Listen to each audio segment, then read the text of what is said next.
Welcome to episode 15 of the Galen Trombley Show. Today we have two guests. One is a first-time podcaster, I believe, and the other one is an old dirty veteran. So they're both here, ready to go. Well, first off, we have Emily Alexander. She is the founder and owner of Emily Alexander Nutrition. And we have Meghan Weeden, our old standby, and our first ever 3-time guest. 3 out of 15 episodes. That's pretty damn good. So, so episode 15. Emily, welcome to the podcast. Your first one, right? I'm assuming. Yeah. Okay. I've never podcasted before. Okay. So this is good. And Meghan was, I guess, good enough to wake up this morning and come hang out with us. So, okay. So, Emily, for the people that don't know who you are, give us a quick introduction and whatever you want to talk about. Cool. Okay. So my name's Emily. I am a nutritional therapy practitioner, which is kind of a tongue twister. So we are shortened to NTP.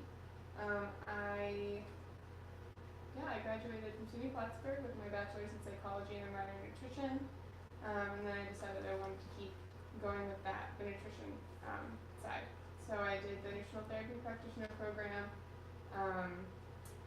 And I'm from New Hampshire. I've got a dog and then 2 dog niece and nephews that are sisters.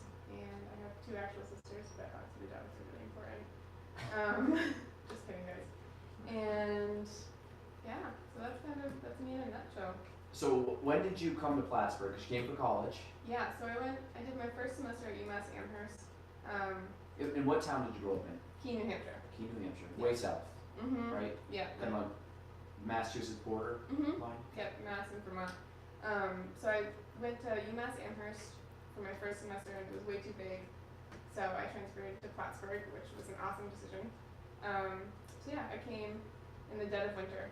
So This spring semester? yeah, spring semester. Great time to go to Plattsburgh. Yeah, of 2014. Yeah. And you did the last 3 or 3.5 years here? Mhm. Mhm. And you just graduated in what year? 2017. 17? Yeah. And did you majored in nutrition? No, I actually majored in psychology and then minored in nutrition. And towards the end of college, I was like, oh, I should have switched, and I thought about switching to major, but I was like, oh, I don't want to stay and be here longer without thinking I'll probably go back to school anyways. But So nutrition took over, which is a Mhm. passion of yours now. Mhm. And you I think it's recently, right? Started Emily Alexander Nutrition. Yeah. So I finished my program in January, and then I just kind of tried to hit the ground running and get some clients and get the business thing going. So I got my LLC officially at the very beginning of February. Okay. Yeah. So how's that going for you now? Because is this more, like, are you meeting these people face to face? Are these more like online clients? Are they more, we talked I think a little bit before about how you're doing it with technology and obviously coordinating through just like sending stuff through your apps and things like that, but have you met all these people in person? Yeah, so I right now am marketing a lot. So I take online and in-person clients. So my website's emilyalexandernutrition.com. And so I take online clients and in-person clients as well. A lot of my clientele I'm meeting through the gym and kind of word of mouth because I'm back in Keene. So it's really able to use my connections that I've made there to market and word of mouth, people who know me who are able to recommend people. So all of my clients, with the exception of one, are local to me. And how big is Keene? Keene's about 20,000-ish. So same as Plattsburgh then? Mhm. Okay, so you know a lot of the people there? Yeah. Like just growing up. Mhm. And so now you started at your gym, which what gym do you go to down there? CrossFit Monadnock. What is it? CrossFit Monadnock. Monadnock? Yeah, like Mount Monadnock. Nenene? Shenene? I don't no, that's a mountain? Yeah, Okay. it's the most climbed mountain. Over Mount Washington? That, I don't know, we'll have to Google. Gotta fact check I'd have that. to fact check, I should know that. Fact checking Emily 4 minutes in. No, just, so Monadnock? What is it? No, what is it? Monadnock. Monadnock. Okay. Like monad, deep. Monadnock. So I met Emily. I met Emily. Actually, I met Emily. I think at an Adirondack Young Professional meeting Yeah. with Meghan, and then found out that I think a few weeks later, I found out you went to, or you came to our gym, and then I kind of met you more through our gym than anything, which was CrossFit Plattsburgh, and then you ended up breaking everybody's heart and packing up and leaving, including Meghan. You know. But now, yeah. So nutrition aspect of it, like, what got you into nutrition? Like, why did you go down that path? Yeah, so it's been kind of a really long journey, my nutrition journey has. So in high school, I guess I grew up eating kind of a standard American diet, which is what most people grew up with. So,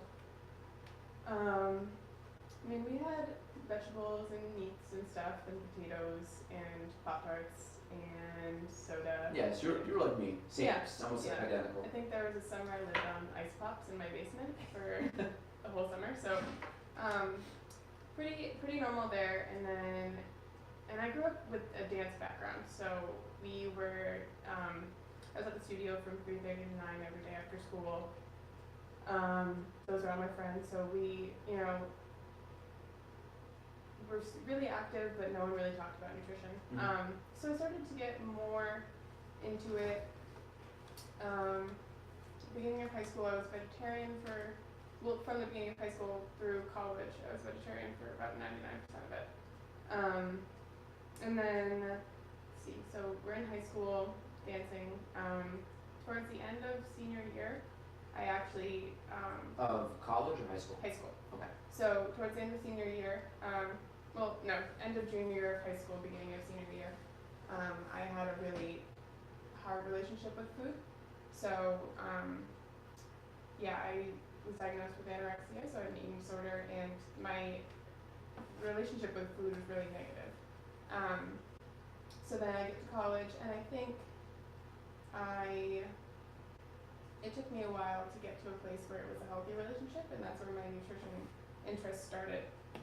So where it came into dance, I was trying to figure out how to eat healthy and be active, but without realizing that where I was at wasn't healthy and active. And I had a really great support system at the time who I'm really lucky to have had. So whether it was just them talking to me or reaching out, and the studio owner was really wonderful, and he was a big support. So I get to college, and I'm in this kind of negative headspace, which I think a lot of people are when they leave high school and get to college, just because it's a big transition period, and food is one thing you can control. So I took an intro to nutrition class, and it was this at UMass? No, this was at Plattsburgh? Okay. Yep. So, so I got to college at Plattsburgh, took an intro to nutrition class, and I was like, this is awesome, and I just want to keep learning more. So then I minored in it and took those classes, and it was really great to get the education and learn how to really fuel myself to be active, and whether it was dancing or working out or CrossFit or that. But I would say that my nutrition journey didn't start in the best way possible, but it's really helped me to understand people's relationship with food, and how important it is for it to be a healthy one. And I think that experience, even though it was a really tough time and really negative, is going to help me as a practitioner to help people in the future. Yeah, no, I think I think coming from a place where you don't you understand, but you've gotten through by trial and error, Right. gotten through experience, which is tough, because I think if you were to try to give nutrition advice to, like, I've always been pretty good. I've never really had an issue with food. I mean, there's certain points where I was kind of the same. It was like I was getting into nutrition probably when I got out of high school, and it was kind of just like learning different things. Some worked, some didn't. Some I tried to do that I just screwed up. I mean, it's a lot of it's science. It's Right. like almost like a science equation.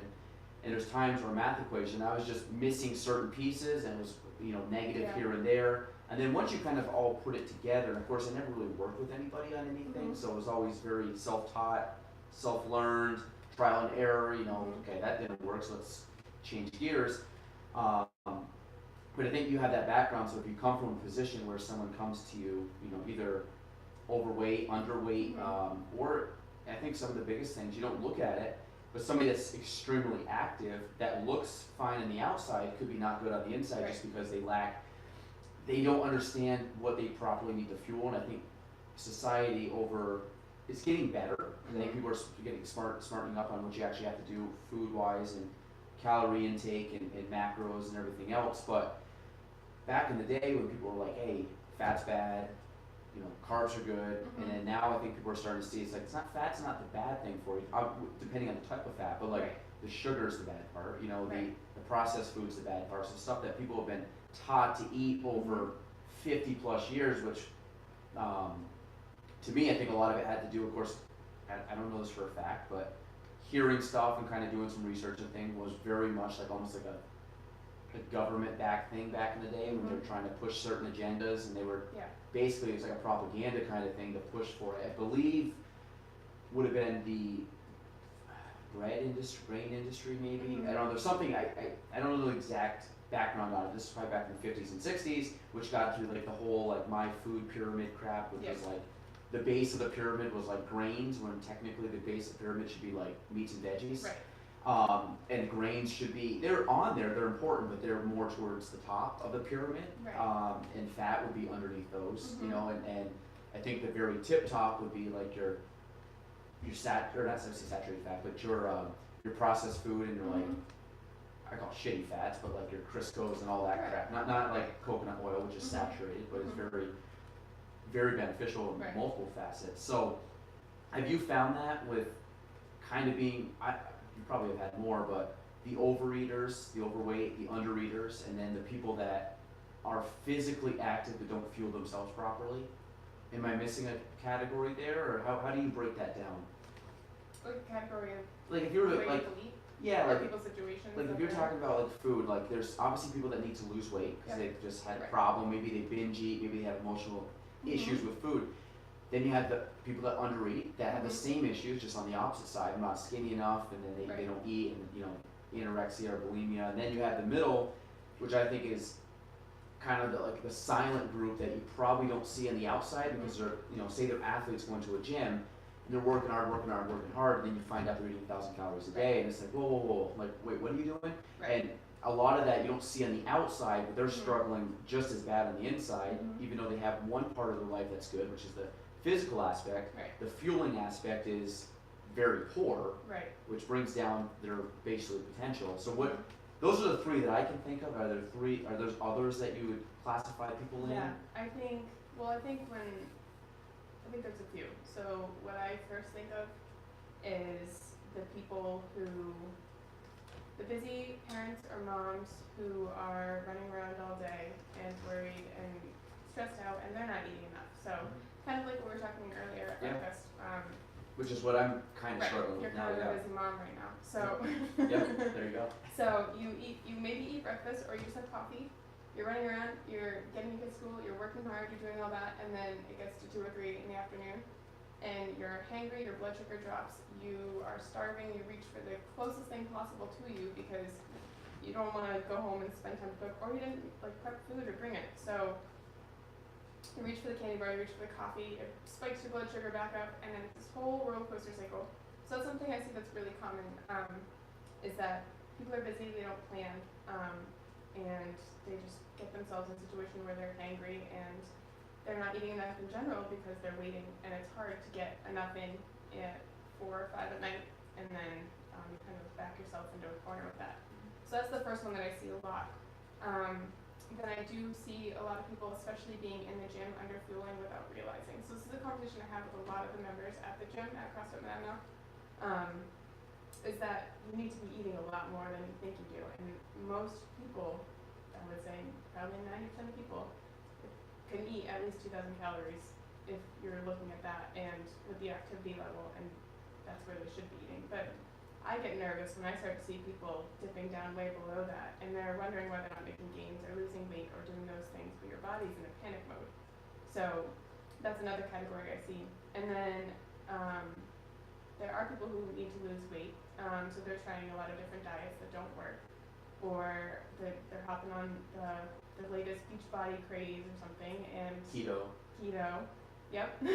So they're hopping on all those popular diets, and they're not seeing the results they need, but they're not eating enough either. Or sometimes they're eating too much of the wrong types of food, right? And then you do have people who are underweight and need to gain weight, and it's hard. They also need to eat more. I think a lot of it, people aren't eating enough. Yeah, so so what you said before, my biggest struggle, which I was actually bragging to you about today, that this week has been my best week of eating in probably a year, or a little bit over, which just factors of being a parent, you know, obviously working, you know, doing a lot of work and stuff like that, and that stuff's taking a back seat, where you said the food prep, and then just realizing like, okay, I gotta find a way to eat breakfast, and I gotta find a way to bring something for lunch, so I'm not skipping lunch, and then dinner's usually not bad, because I'm home and I can do it late, or even if it's late, I can still get it in. But I've started to track the macros, which I've always felt better doing, because I'm just one that I will undereat, I won't overeat, and if I do undereat, I'm eating, I would say, not enough protein, too much fat, and probably like not enough carbs. So that's probably my swing. Now, I always look better at, like, I'm a very kind of like, I like numbers. I like kind of seeing, like, I don't want to be like by the number kind of guy, but it gives me an idea. Now there's a lot that I can do by sight. Right. But when you have the practice doing it, you know, then you can kind of eyeball. And you don't, I think the idea that people don't think about with macro counting is you don't want to be doing that forever, right? No. It should be used as a tool, especially when, like, if you're trying to improve athletic performance, or if you're at a spot where, like, you want to be checking where, like, what you're consuming. But we don't want to create a reliance on it forever, because it's not sustainable. It's not sustainable to be logging, spending 10 minutes a day logging everything you eat when you're 80, right? That's probably not what we're going to be doing. Yeah. But it is a tool, and it's good too if you know that about yourself, to say, like, I don't really know where I'm at, or if I don't have this goal, I'm not gonna get enough in, right? It's good to check in, I think. Yeah, and when I say, like, I track, my thing is like Monday through Friday I track. Weekends I do the best I can, but there's times like we went to the bagel pit before this, and I will probably just kind of eyeball it and throw it in what I think. Will it be exact? No, but it'll be a ballpark. I mean, I'm gonna have probably within, I would say, 10 grams of everything that I need. But it's just like, to me, it's not like I can go and do something. And I've always been good at this, even when I'm not tracking. It's not like I gain a ton of weight or lose a ton of weight, because I can ballpark. I know what's good food, what's not good food. So then I just rely on trying to have a well-balanced meal, not eating fried food or sugar or things like that, or processed food. But that's like, for me, that's like weekends, vacation, things like that, where I can kind of just eyeball things, and I know I don't really crave crap food. Like, I don't want to like I'm not like looking to go, like, I'd rather go out and have like a good, well-balanced meal at like a steakhouse versus go to, you know, a fast food place. Right. So naturally, that's just the way that I gravitate towards, which helps. But in times that you can't, you got to figure out what's the best course. Like, you can go to a fast food place, just ballpark what you're getting, I guess, you know, and think. But so when you talk about counting, like, this is kind of going more nerding out for, because I have a little bit of background in it, but not a ton. But you, like, when you do macros, what do you typically look at? Like, how do you come up with numbers for a client? If you were to take, I want to say take yourself, but take like an average person that may go to your gym, like, what would you tell them? Like, what factors do you look at? Obviously, male, female, weight, activity level, but Yeah, so you factor all that in, but I also, so then I look at their goals, and I also look at what they're doing, so, and their energy. So I would say their, like, physical characteristics, like weight, gender, all that, and then I say, okay, well, what are your goals, and what are you currently doing? So if they're doing something like high intensity, like CrossFit or Orange Theory, or anything where they need that carbohydrate source, I'm not going to cut their carbs a lot, because I think that that's asking for a lot of hormonal imbalances and possible problems down the road. So I wouldn't recommend people who do CrossFit or those to follow keto for a very long time. I think that so then I also look at their energy level. So if they tell me like, okay, I wake up really tired, I'm not hungry, I have coffee, I go work out, I crash, I need the pick me up all the time, then I'm going to say, okay, we're going to add some more. It's going to be a little higher fat because you need more stability and more satiety in your daily diet than if I were to make you have higher carbohydrates. So that makes sense. So if someone was doing like probably longer intensity stuff and less of the quick burning, sprinting, that thing, I would maybe make fats a little higher. But I think usually for someone who's figuring it out, like a 40% carbs, 30% fat, 30% protein is a good place to start, because everyone's bodies are so individual. So that's all experimentation. So what works for me isn't always going to work for everyone else, and everyone's bodies can look differently. You can tell by the way people like to work out, the way people like to eat. Some people can eat higher fat foods and feel great. Some people don't, right? So you've got to look at how the whole body is functioning as a whole. So sometimes it takes a few weeks to figure out what they're going to respond to. But I take that all into consideration and then kind of tailor it from there to meet their goals. Yeah, when this was a few years back, but the zone diet, which was, actually I got the book on the shelf over there, the zone diet, which was the 40-30-30, and that's like a standard CrossFit practice thing, and so it was the first time that I actually tried doing it, and I did it from January. I was basically going through, it's the only time I've actually really tried to do this, is I tried to get strong to a certain point, which I did, and that was the time where I was the strongest I've ever been, and then I also got to the point where I was the leanest that I've ever been, while still keeping the strength, which is great. Just, obviously life happens and it becomes, it's not as much of a priority now that it used to be, but I got to the point where from January to like middle of March, I did almost, I'd say probably a solid 70 to 90 days of the zone, and now I don't think I was eating enough, but oddly enough, meaning I think I was like right around 2,000 calories a day, which I was still about 175, 180, but I felt like totally fine. Like I wasn't sluggish at all. I wasn't eating huge meals, but I was eating the proportionate amount that I needed, and I had all the energy in the world, and I felt great, and I was never tired. I was eating good food. Now I've switched more to macro counting now because to me it's more an exact thing. A zone is like a close enough kind of thing, even though I think you're proportionate, but it doesn't count. It only counts your macros, like your main macro. If you're doing a protein source that has a little bit of fat, they don't count the fat. The carb, you have a little protein, they don't count that. So I got a little bit more down to like, well, I'd rather just do macros so I know exactly the numbers, which I find is good. I haven't done it fully for like a 3-month spurt, which I'm really trying to do it now. I say 3 months, but I mean like trying to do it 5 to 6 days a week for 3 months worth. Well, and that's where you start to see a lot of change, right? So anytime we're talking about diet, there's some stuff that you can kind of notice immediately, but a lot of it you've got to be consistent for, like what I like to tell clients, it's probably about 3 months for you to take, for your body to catch up to what we're doing. So obviously you're going to feel better that first week or two when you cut out, I want to say obviously, but sometimes people don't feel better when they cut it out immediately, and you get kind of a healing reaction and a withdrawal from sugars or processed food. And sometimes you get that immediate benefit of, okay, I've got increased energy, but for it to really catch up, you've got to be consistent and be okay without the immediate gratification, which is really hard, right? Because you want to be like, I just made all these huge life changes, and I expect to see this in a week, like, right. I want to be hitting PRs like tomorrow and feel good and have all the energy to go run around and like feel confident, but sometimes it takes a little while.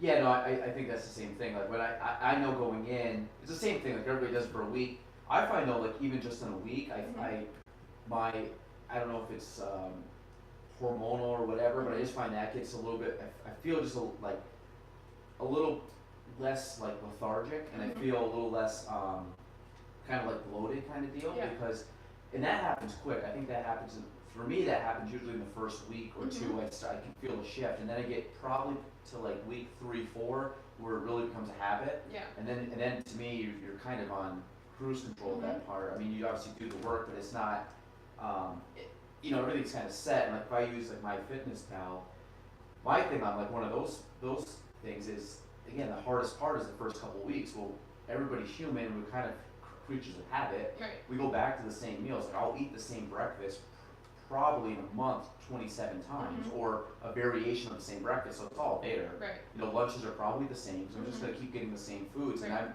I'm one like, yes, I like the taste of food, obviously, but I really look at food as like from morning to like pretty much all week as like a source just for fuel. Right. Like where, like I only really think of like, does something taste good maybe if we went out to dinner, and then I'll just get whatever I want. But for me, I don't really care if it tastes super good, because I find I just get to like a point where I'm just like, I'm good. Like, I just need to eat so I feel decent, and then because I eat very fast and I'm just on with the rest of my day. So a lot of it is kind of boring. Like people will be like, but I think after a while, it just gets to the point where like good food to me still tastes good, but I think people gotta get over the hump of like, you gotta eat through like, it's gonna be different. You're not gonna have all the sugars and fats and oils, but it's gonna feel way cleaner after a couple weeks. Well, you start craving the fruits and vegetables and those things when you cut out the hyper palatable foods.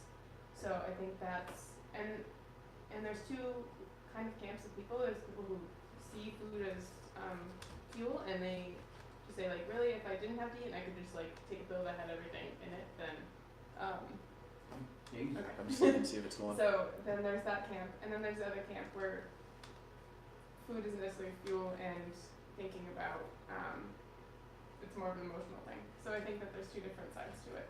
Yeah. So So, I mean, as of right now, you this is still a blast for you to do, right? Like you have a passion for it. yeah.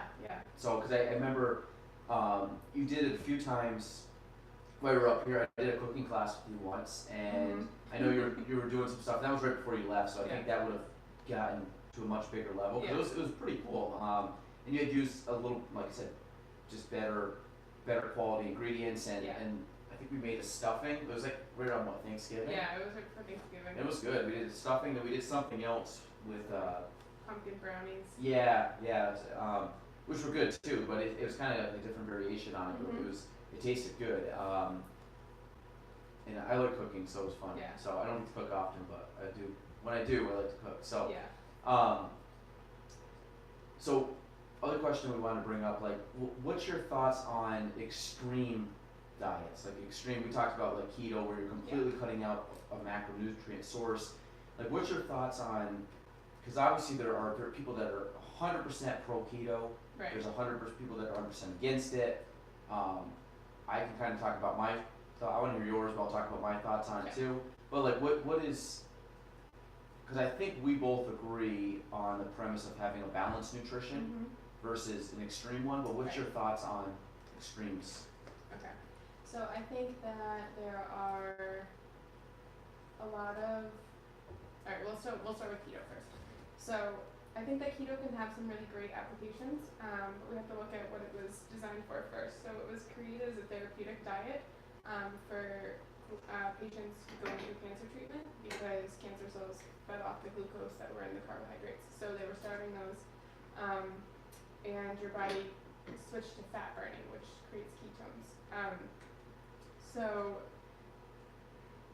people, I think the big thing with keto is that people do lose weight, and they feel better, and I don't discount that at all. I think that we have to look at the many reasons though they could be feeling better is that they are cutting out a lot of the processed carbohydrate options that they could be eating.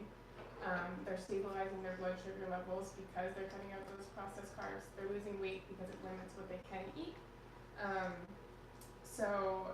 But it's not great for everyone. I think that it can be used if you've got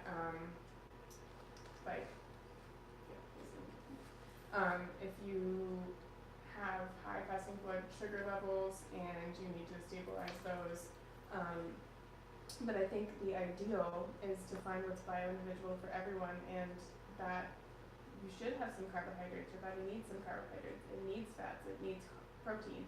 And when people say they're doing keto, I don't think they're actually really doing keto. I think that they are just eating high fat. They're not looking at protein levels a lot of the time when they're supposed to be really low in actual keto. And they're not measuring their blood ketones or their ketose levels. They're just saying that they don't know whether they're in ketosis or not. So they're in this kind of limbo of eating high fat and not really being keto, if that makes sense. Yeah, I find, I know a few people that are on it. Mm-hmm. We have some friends that are on it that we joke around with. But there's people that I've seen, you'll look at someone and you'll say, you look much better, which they do, Right. and 100%, because I think, as we would probably agree, food is 80-90% of your overall Mhm. health. Meaning the other is like your physical activity, but Right. to me, food and like sleep and stuff like that is much more beneficial, Mm-hmm. from an overall standpoint. Right. But like keto, I think has it. Like I've seen people that are on the heavier side that will do keto and they'll lose a ton of weight. And to me, I think that's great. I don't know enough to say is that the correct way to do it or not. But to me, if they can lose quite a bit of that, my only concern is that with anything, you know, if you completely cut something out that is so available in our community, like in our world, that at some point you're basically gonna go back into it. Like you're gonna introduce, you're gonna have cake at a party. You're gonna do Mm-hmm.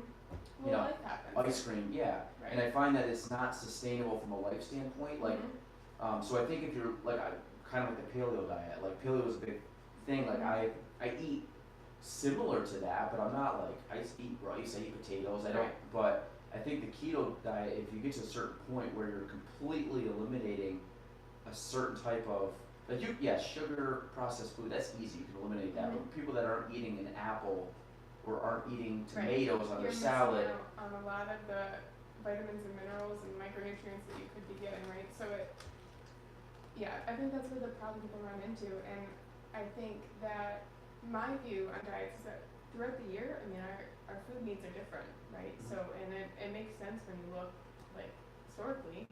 In summer, you probably eat more carbohydrates because you're eating more fruits and vegetables, and you're running around, you need that fuel, and maybe in winter, you eat less of it because it's not super seasonal, and you eat higher fat because you need more body fat on you to keep you warm, and it's all those things. So I think it makes sense to cycle with what our needs are, and it doesn't make sense to eat the same exact thing every day all year. Well, I think that's what people like. To me, keto is if you do keto to like lose a good chunk of body fat. I don't know how long that would take. Is that 2 to 3 months of doing keto? Well, and I think it's different. It's different with everyone, and a lot of times too. So if you're looking at someone who does have weight to lose, they're pretty insulin sensitive a lot of the time. So non-insulin sensitive. So their body's not responding to the insulin signals that they're getting.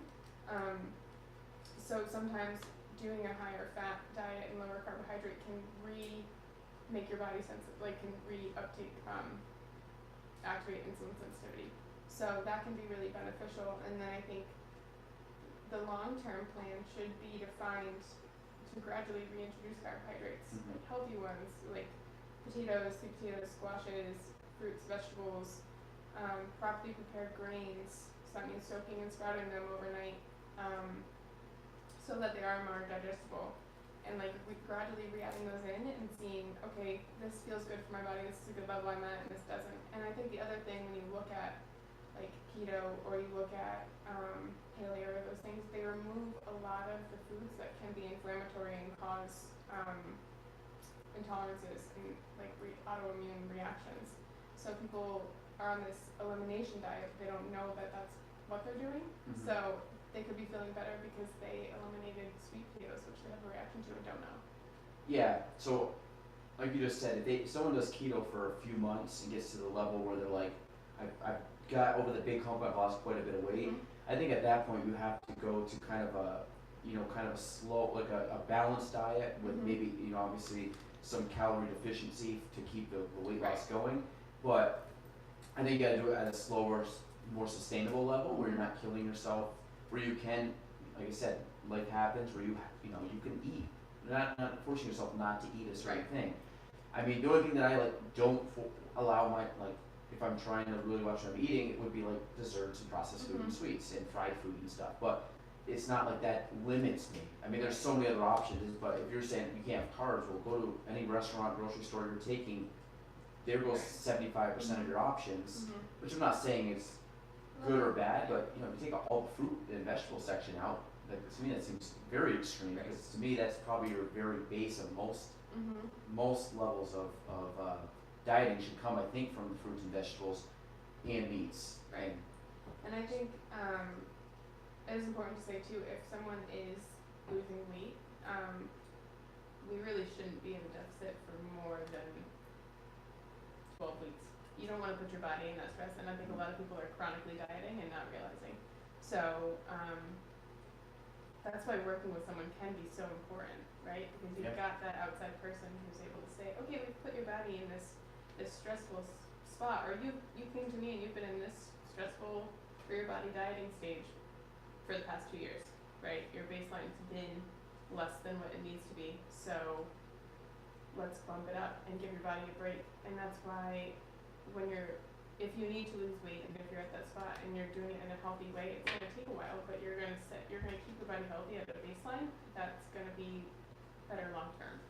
Yeah, more sustainable. Right. And I think that's something that you can do for years and years and years, because I don't think it's, like you said, 12 weeks, and it's not a drastic 12-week change. It might be eliminating, if you talk about eliminating like a certain amount of calories, even if you're eliminating 300-400 calories a day, you can do that by just changing up some food sources. So instead of having potatoes, maybe have like cauliflower, or you have like, you can definitely, I don't think that's I mean, you can tweak a few things, but you're not like going crazy. Like if I had like potatoes, or if I had more vegetables, I mean, to me, if you give me like a steak with a bunch of like mixed veggies, like I love that. Like that's probably one of my favorite meals.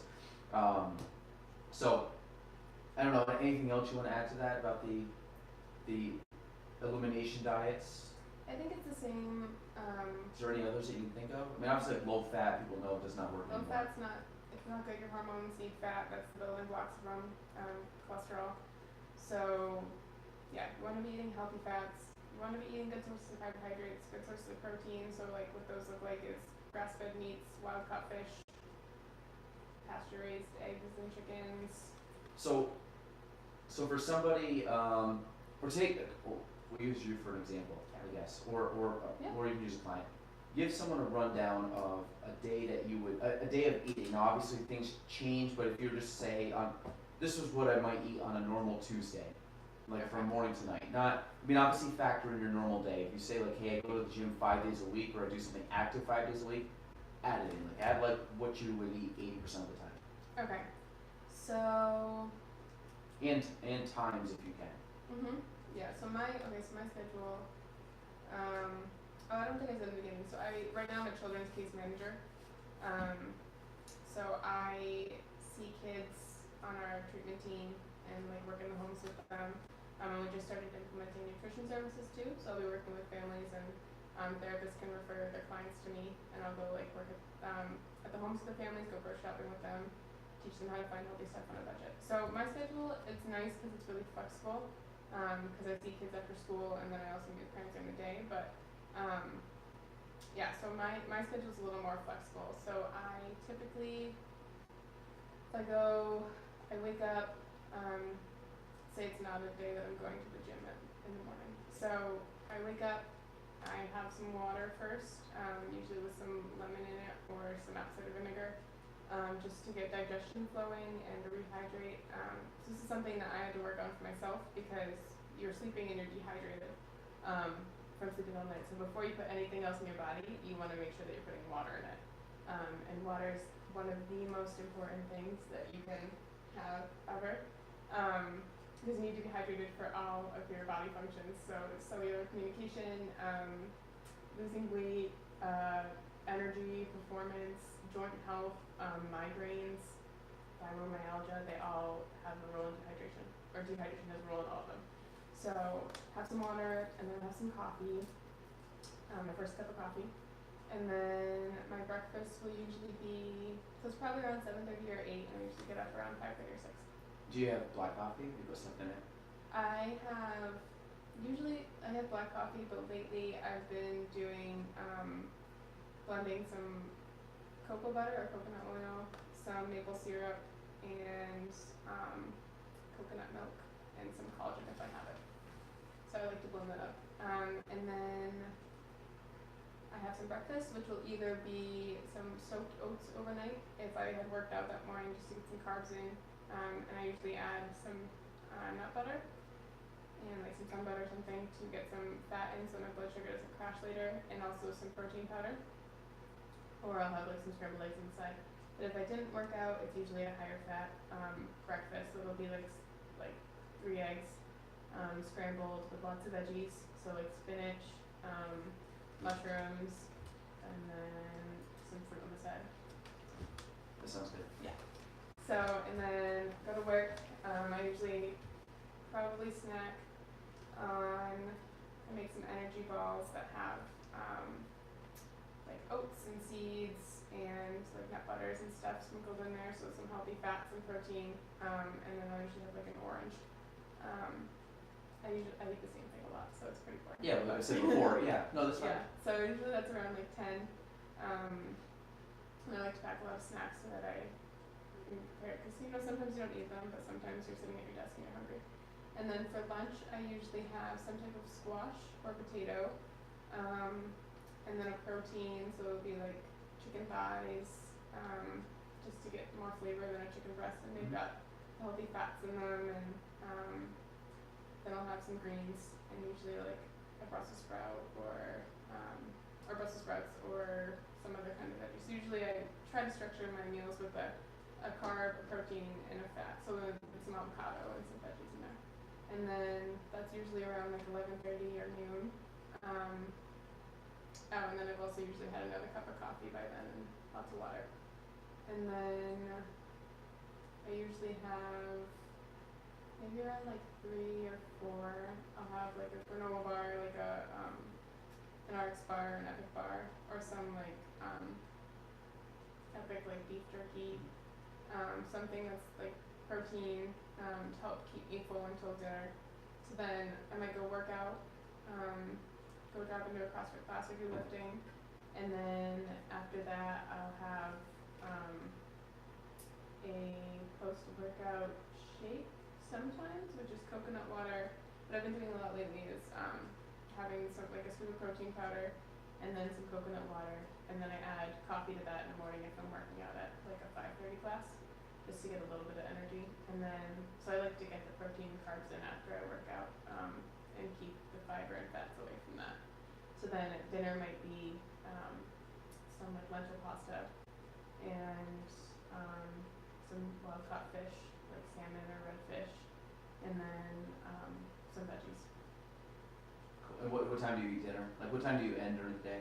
It depends on the day. So right now I've been doing some Olympic lifting training. So on Mondays and Thursdays, that doesn't start till 7:15. Oh. So normally I try to eat an early dinner then around like 5 on those days, and then after those I would have like a smoothie or something, just something that's really easy for me to digest, with the protein and the carbs, and that way I can go to bed not super late after that, because that's usually around like 9 or 9:30, and I don't really want to eat like a bowl of rice and chicken. So on those days I try to have dinner around 5, but if I can end earlier, I usually have dinner around like 6, and then I'll usually snack on some like fruit and stuff after dinner for snack. And for most of this, like your lunch, I mean, you leave the house, I'm assuming probably normal time, 7, 8, 9 in the morning, Yep. somewhere like that, and then you probably return depending on either, say 5 or 8, 9, depending on the lifting. Yep. So most of this stuff is being eaten away from the home, Yeah. right? So you, how do you, this is one of the things I struggle with, is just the prepping of, and I've started to get better at trying to make sure everything's kind of like made the night before, Right. kind of like making my school lunch to go to school, like I'm grabbing all my stuff so I can like, you know, make a note on my phone just to make sure I grab it out of the fridge before I leave, but is that kind of the same with you? Yeah, so what I do is I try to, at least, like I love to cook, but I have so many things that I've got to accomplish on the weekend, so I really don't want to spend a lot of time, standing there and cooking for 6 hours, right? So, and all these complicated things which are fun, but not always practical. So what I do is I batch cook and I do like buffet meal prepping. So I'll roast a bunch of vegetables and proteins in the oven at the same time. So it might be, I roast some chicken thighs and some steak or something in the oven, also with the vegetables that I'm cooking. So it might be like the squashes, Brussels sprouts, broccoli, and asparagus. And then, so I just put them all on like 1 or 2 pans, pop in the oven. While that's happening, I can just throw some like quinoa or soaked rice on the stove and let that do its thing. And then I can go and write whatever blog post I have to, or take my dogs for a walk or something while all that's just doing its thing in the oven. And then you can add the flavors later, like sauces or avocado or those things to keep it interesting. So what right now do you, like I said, we talked about like, do you follow your macros pretty tight right now, or are you kind of like just a lot of eyeball and just kind of, you know, just kind of knowing roughly where you are? Yeah, so I was ballparking and just kind of eyeballing it until about probably February, just with the school finishing up my program and the holidays, and just giving myself the opportunity to take a break from it and say I'm just gonna enjoy and staying healthy, but just, you know, having a relaxed view around it. And now that I'm training for the Olympic lifting, I want to really make sure that I'm eating enough. And so right now I'm in kind of a surplus just to be getting my numbers up. So yeah, I'm tracking and weighing and measuring, but still giving myself the opportunity to say like, okay, like I'm gonna go when I came up here for the weekend. Like I'm not gonna worry about tracking and those things, and just also enjoying life at the same time. But I would say I follow it for the most part. Cool. No, that sounds good. We'll go into the last thing before we bore Meghan to death. We'll bring her in we're gonna bring her in the 5th inning here. She listens to us all the time, so it's fine. I know. The best friend and probably the worst nutritional client ever.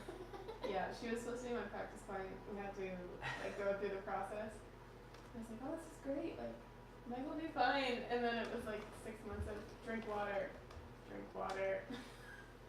a glass of water. That's all I needed. Yep. So you don't drink water, Meg? I guess I'm really bad at it. I don't know. She is really bad at it. Okay. She I would don't get to, feel bad though. yeah, but you would get to like 8 o'clock at night, and I'd be like, how much water you have? Oh, like half a glass. All day? I don't get thirsty. I don't know. Like, Maybe you should drink club soda. Love it. yeah.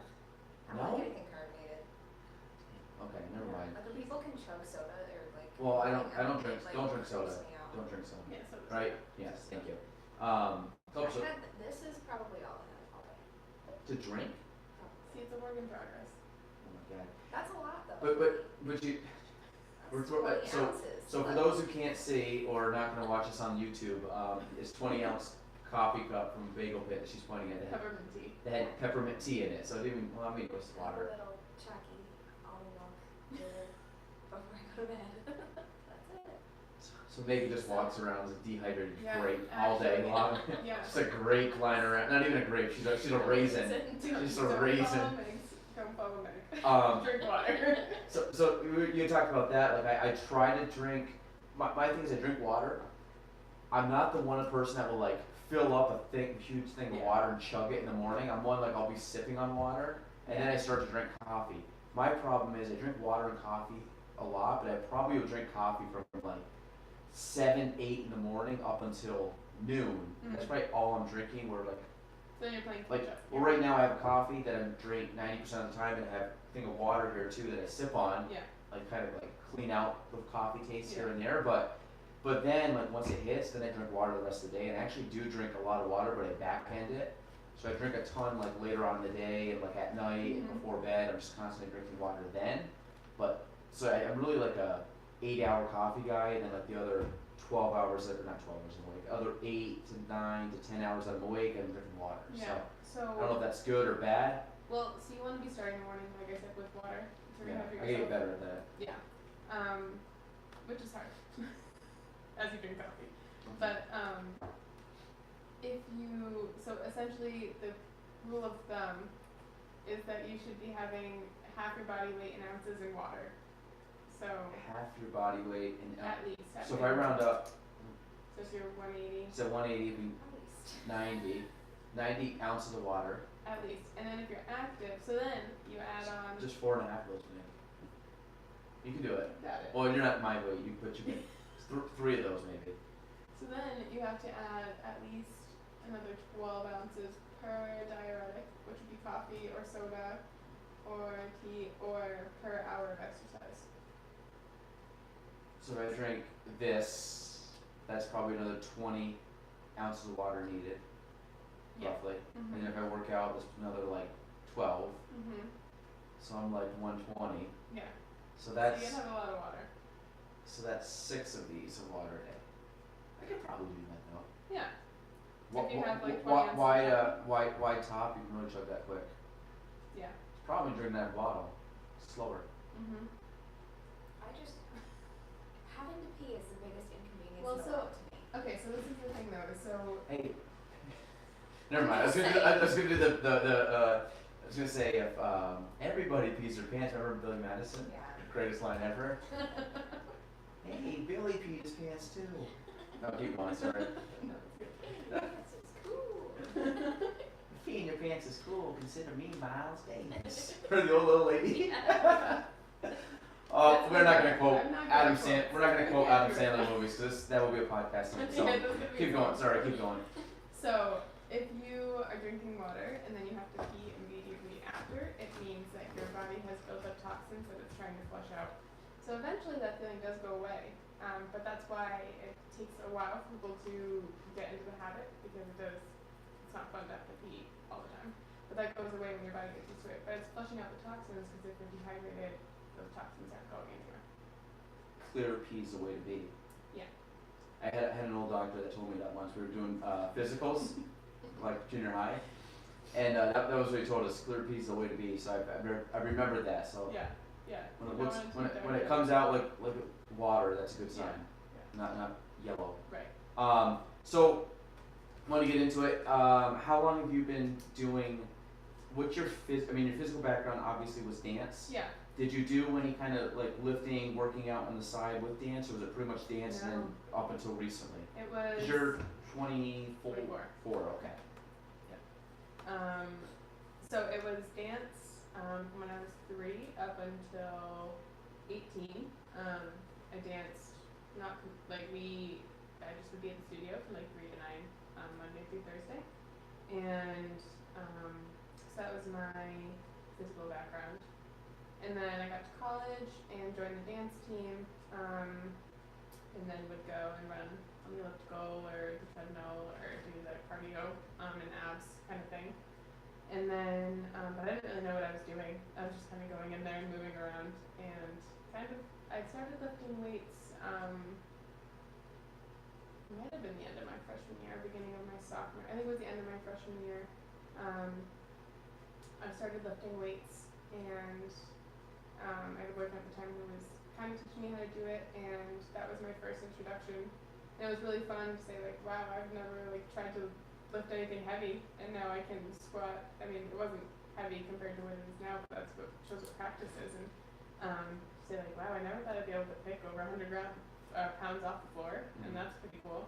So I started weightlifting in college a little bit, and just really starting like researching a lot on it. So that's what I've spent my extra time doing, is just like reading the bodybuilding.com workout splits, and I think Muscle Nerd Fitness or something was another one that I read, and it was T Nation and all those. Yeah. Yep. So I would do that, and then I would make my workout splits for the week, and I'd go to Eclipse and lift there, or the school gym. I also taught group exercise classes, so like I had one called like Dance Fitness, which is kind of like a Zumba, but we did like more like squats and stuff, and then I would teach like the lunch hour group exercise to like the teachers, and then I had my Pilates certification, so I kind of dabbled in a bunch of different stuff. I did yoga for a really long time, just because it kind of coincided with dance, and then Meg actually introduced me to CrossFit. I think it was. Look at that. Was it, we lived together? Yeah. Oh So wow, the it's- turntables have turned. Right. The turntables. Megan didn't She get was the like, reference. Here, have fun. Yeah. You go to one time and never go again. Yeah, I think that was when we lived together. Yeah. So the summer before. Yeah. The summer after junior. Yeah. So then she brought me to CrossFit, and then I loved it. So it was nice because it was like, oh my gosh, I haven't like sweat or hadn't done anything at high intensity in so long. So it was nice. So, a couple things, like, so, obviously, like, you are kind of full circle from when you started your nutrition journey. Mhm. You talked about having problems with food, to now, if anybody was to actually look at you, you look very fit, like, you look, you know, I've seen you at the gym, obviously, proportionally, you look strong. Yeah. You know, you have, which I think is probably different, obviously coming from a dance background than anything now. I'm sure you have wider shoulders, big, Mhm. you know, your back, arms, you know, basically butt, legs, all the way down, everything like has grown in a good proportionate, Right. strong way. What I find, and most people that don't want to, I said people, I'm gonna say females, because that's Yeah. usually the case, Pretty most common. females that don't want to lift is, I'm gonna get too bulky. Right. I've been in the space with people, girls lifting for now probably 8 years, and I've never found a girl that I've looked at that I'm like, man, they're, and to preface this, I've, you know, as people have probably found out, I really, you know, I obviously enjoy the CrossFit methodology and stuff, but I've been to the regional competitions and the games, like the actual big games, like, so I've seen the top people in the world that do this. And even if you look at those girls in real life, they're not any bigger than Mhm. you or I. They're just, Mhm. they're, you know, they obviously have muscle where 99% of the world has, you know, is softer than they Right. are. Right. But they don't look physically bulky. If they were just to walk around the streets, you would not know. You would just say they look really good, like they're in good Right. shape. So what do you think's been the biggest? Obviously, you got into it, liked it. You know, obviously, it's transformed your body from probably Mhm. where you ever were before. Mhm. At least I'm assuming, coming from a dance background, Yeah. there's just no, you know, there's not a lot of resistance. So what's your kind of, did you ever have that stigma of like, I'm gonna get too bulky, I'm gonna look too big, you know, guys aren't gonna like me because I'm gonna look too much like a guy kind of thing, which I've heard from many girls, or girls that get into it and leave because my legs are getting big, my butt's getting big, my shoulders are getting big, I feel self-conscious.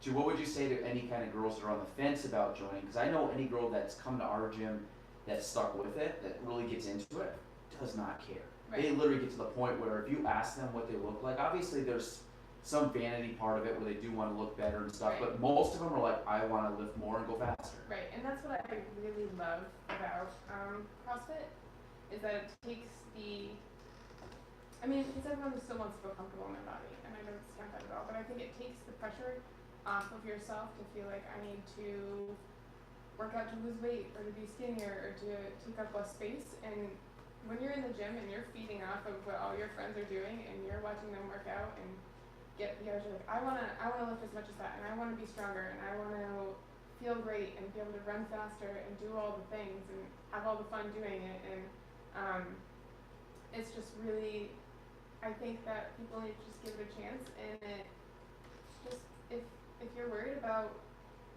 people not liking you because your legs are strong, then you don't wanna be with those people, right? Yeah. Like, I think about my favorite people that I spend time with, and it has nothing to do with their body shape, and it has nothing to do, it's the energy they put off, and those are the people you're gonna find in the gym that you work out with every day, and I think, yeah. Well, I think that's the most beneficial is the people that you work out with, Right. because a lot of those people are go-getters. They're not like lazy. Mhm. They're not. They usually don't have bad attitudes, and the ones that do don't last. They don't last, they get yeah. filtered out. So really, what I love is anybody that's ever left, like our gym has come and left.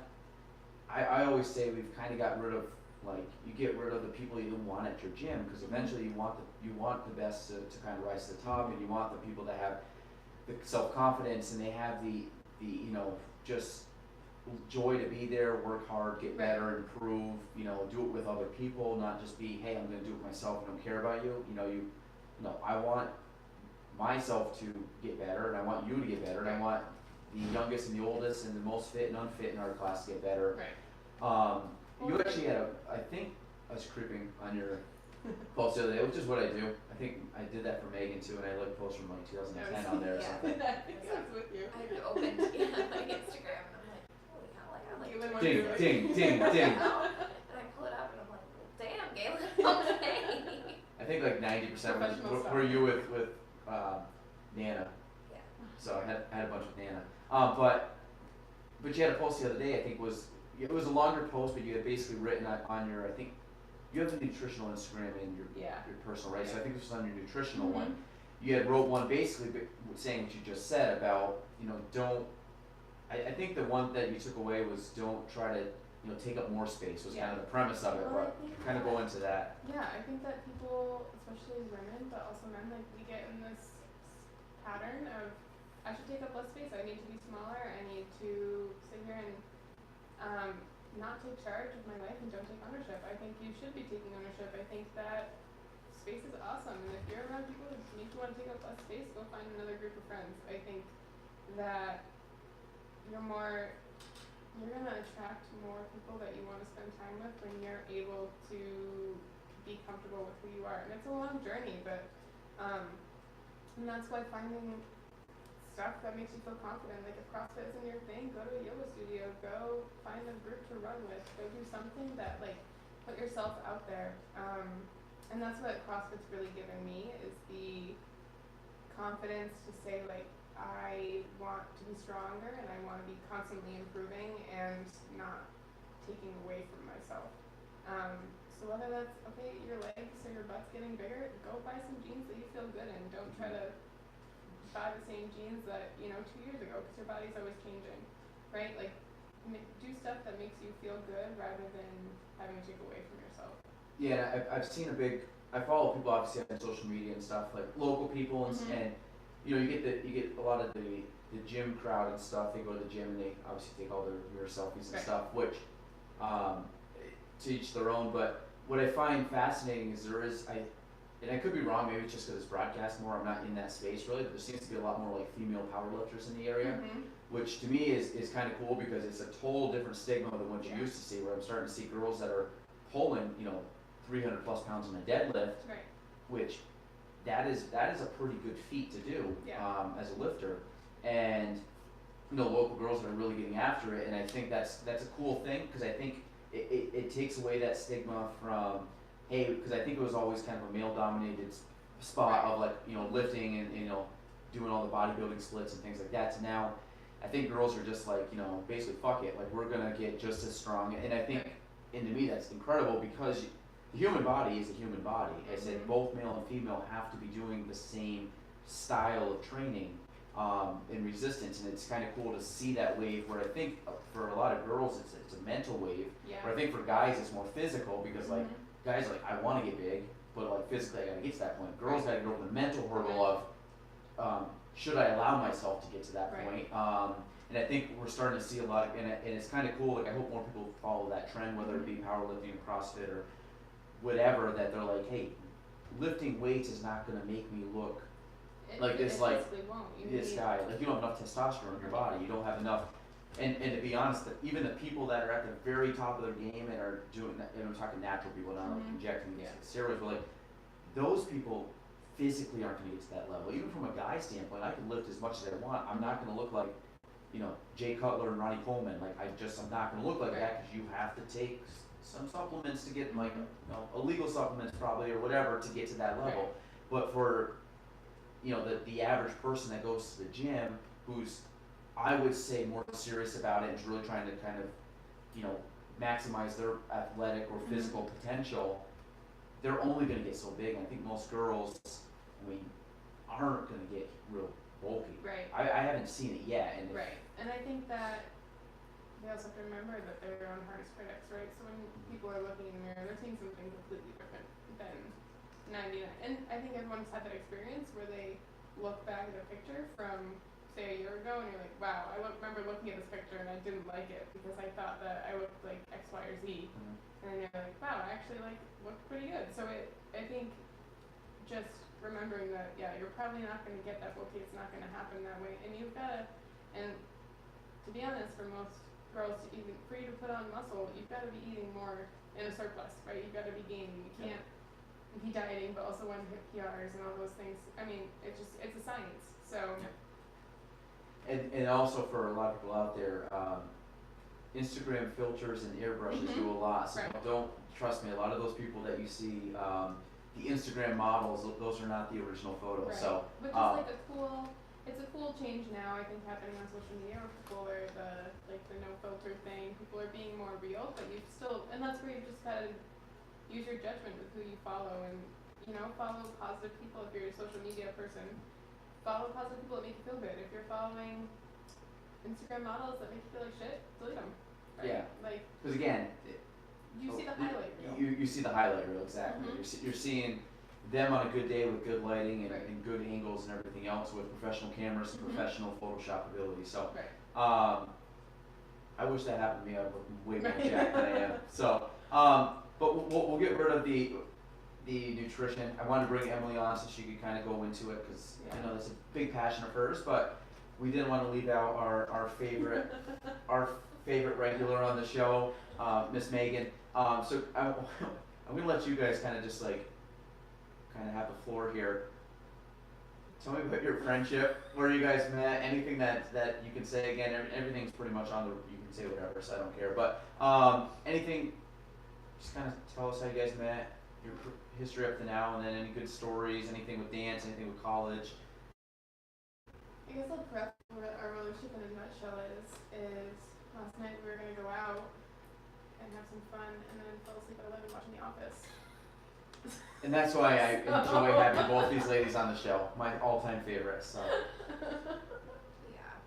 So my joke is that Emily tries to keep me in line, and I try to get her to have a little bit more fun. Yeah, it sounds about. Yeah. And then Grandma Meg is in bed watching The Office. Yeah. Well, okay. Was planning on going out, and then got on the couch. I was like, ooh. Comfy. Yeah. Had I not sat on the couch, I think I would have been okay. Yeah. Actually, I did the same thing last night. I was gonna go to a basketball game, and I had my jacket on, ready to walk out the door, and then I'm just like, if I go to the basketball game, this is literally what I thought in about 10 seconds. I'm like, I gotta drive there, Yeah. I gotta go in.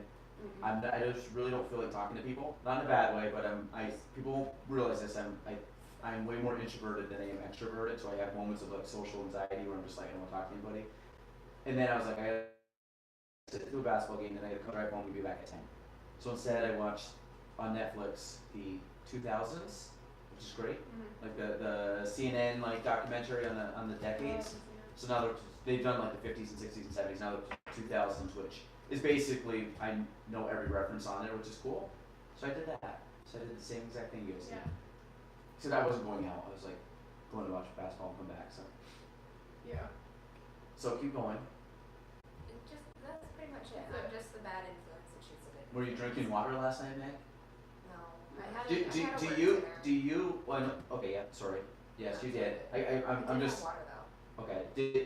Do you find that you try to overcorrect your nutrition and eating and drinking and stuff when Emily comes in?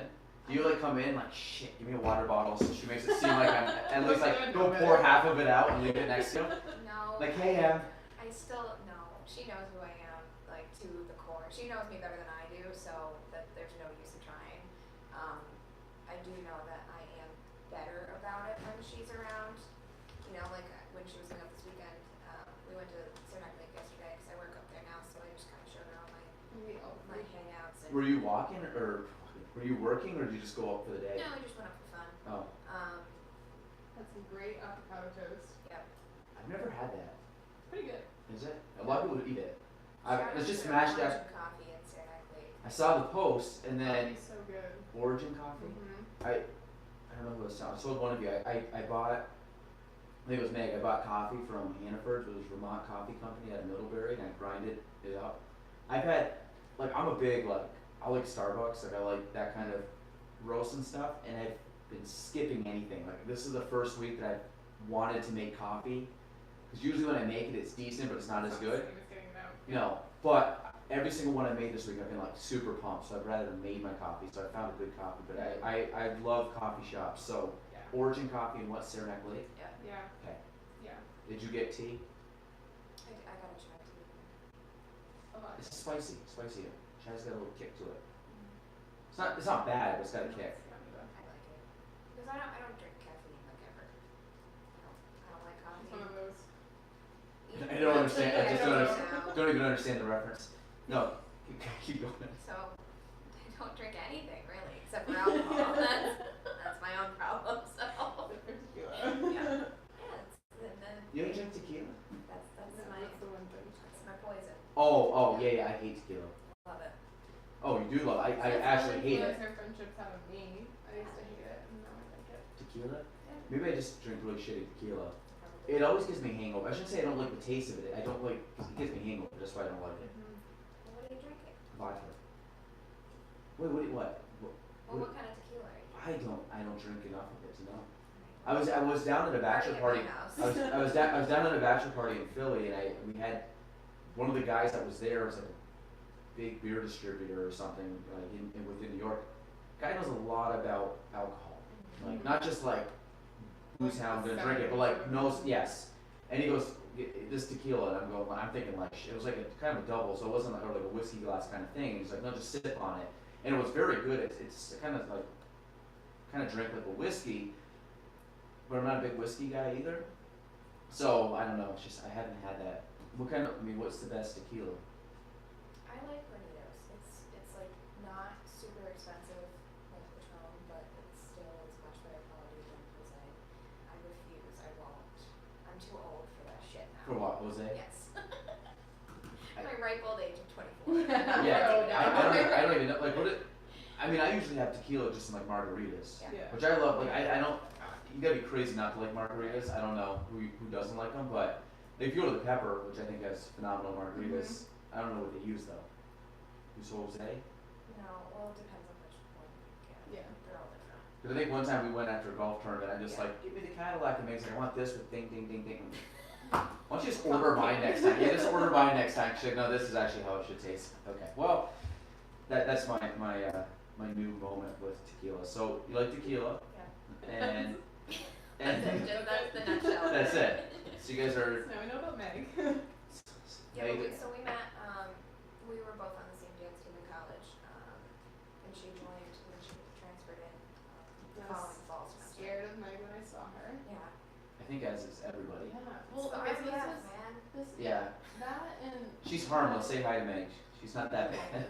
I don't bite, unless you say Unless something. She does growl. She doesn't bite. Yeah. Unless you say something stupid, then I'll call you out on it, but. she probably won't bite me though. So that was a really bad joke. So yeah, I was scared of her and then she was really nice.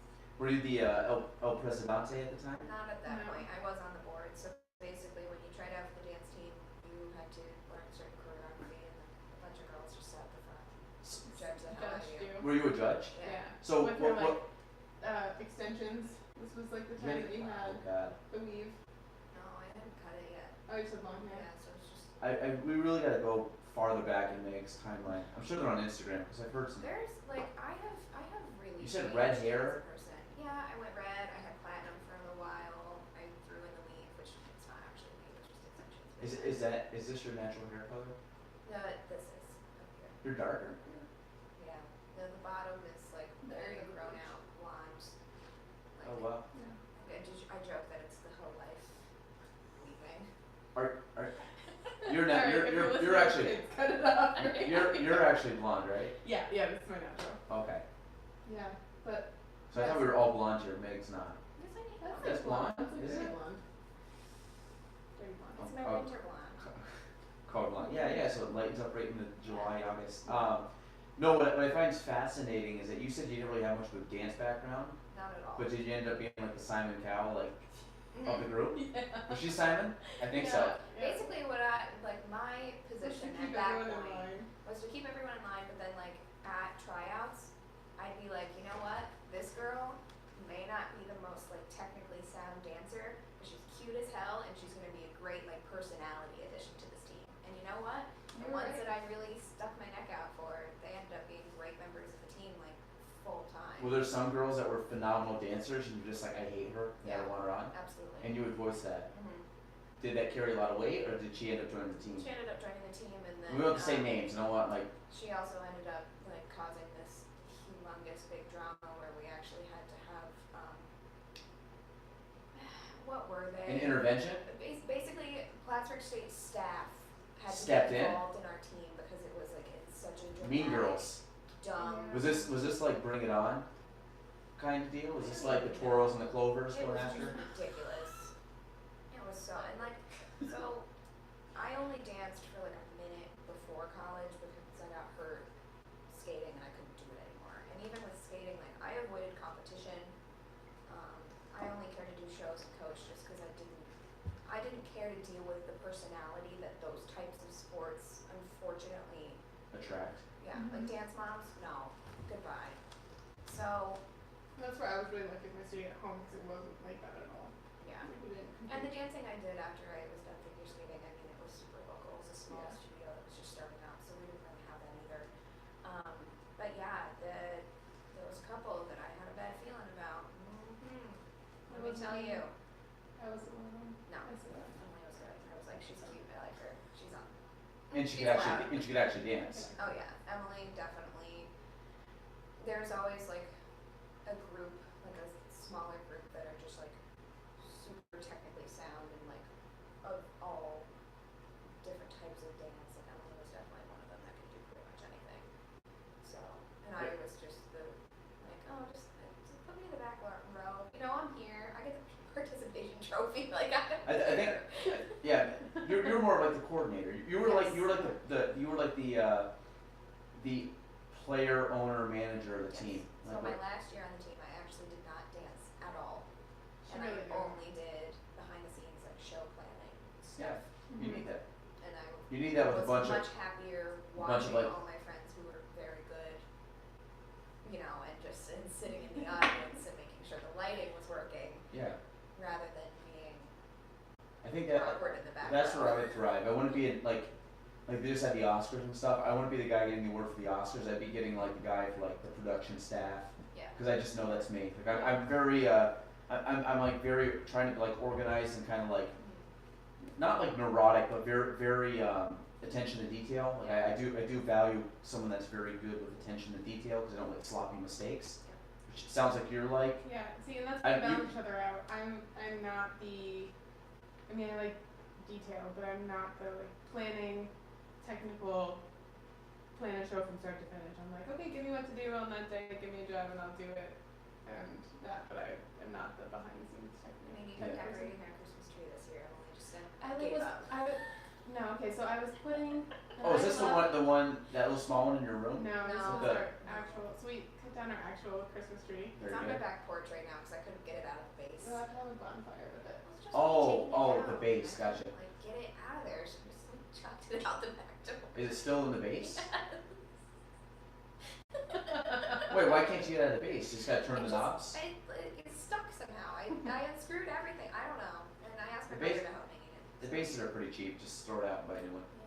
Cause you know the sap on it. Well, I'm saving the Christmas tree for like a Bonfire. bonfire, and That was that good. thing's gonna go right up because it's dry as hell. So. It should be good right in the middle of Plattsburgh. That'll be good. Be a good time.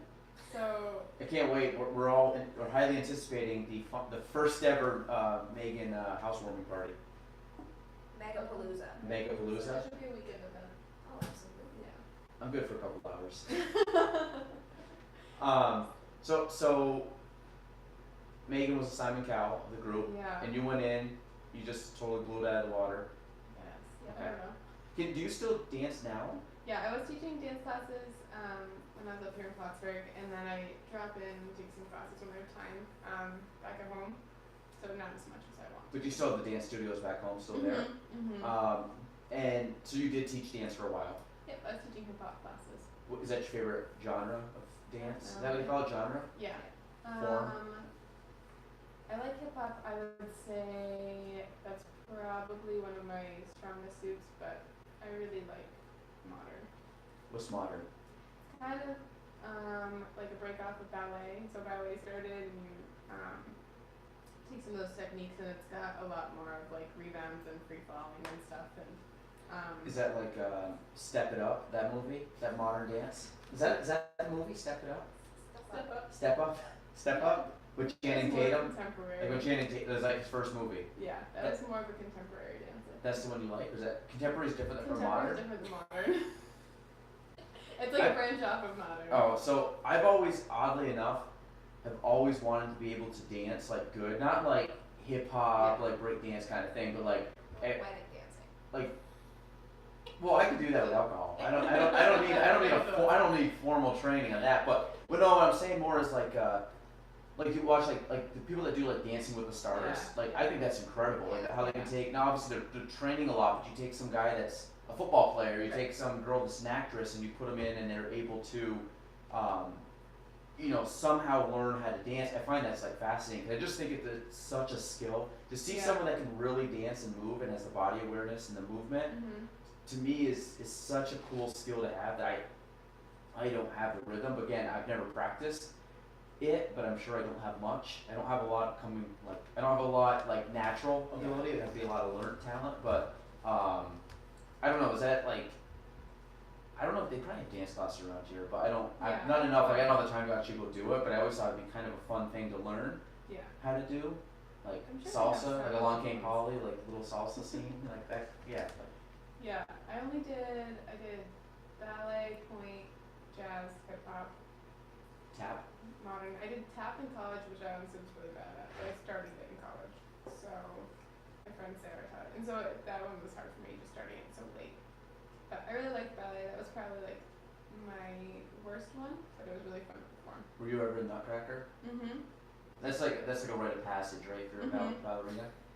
Yep. Right. I think so. Is that that's a Russian play, right? I think a lot of ballet has come from Russia. Yeah, well, ballet pretty much started in Russia. Who's the And big then- Russian ballet guy? You know what I'm talking about, right? Yeah. Start with a T. or s- Baryshnikov. Baryshnikov, is that him? Yeah. Who was the guy? What was the one movie?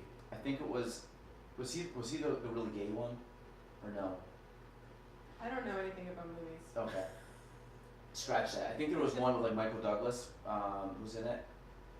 Baryshnikov, maybe it was that. There's Baryshnikov, and then there's. I think that's weird thing to know. I think he was in it. Matt Damon was in it. In the movie. I think. I mean, I don't know. I think he was like the love interest of Baryshnikov. I might be wrong on the names. I don't know anything about Russian ballet. I'm just it's an Yeah. older movie. Every once in a while, I go on Netflix, and I'll go through like, cause you watch this, you might watch this kind of thing. And there's a lot of old movies that I've never seen that are like classics that I have just in the queue.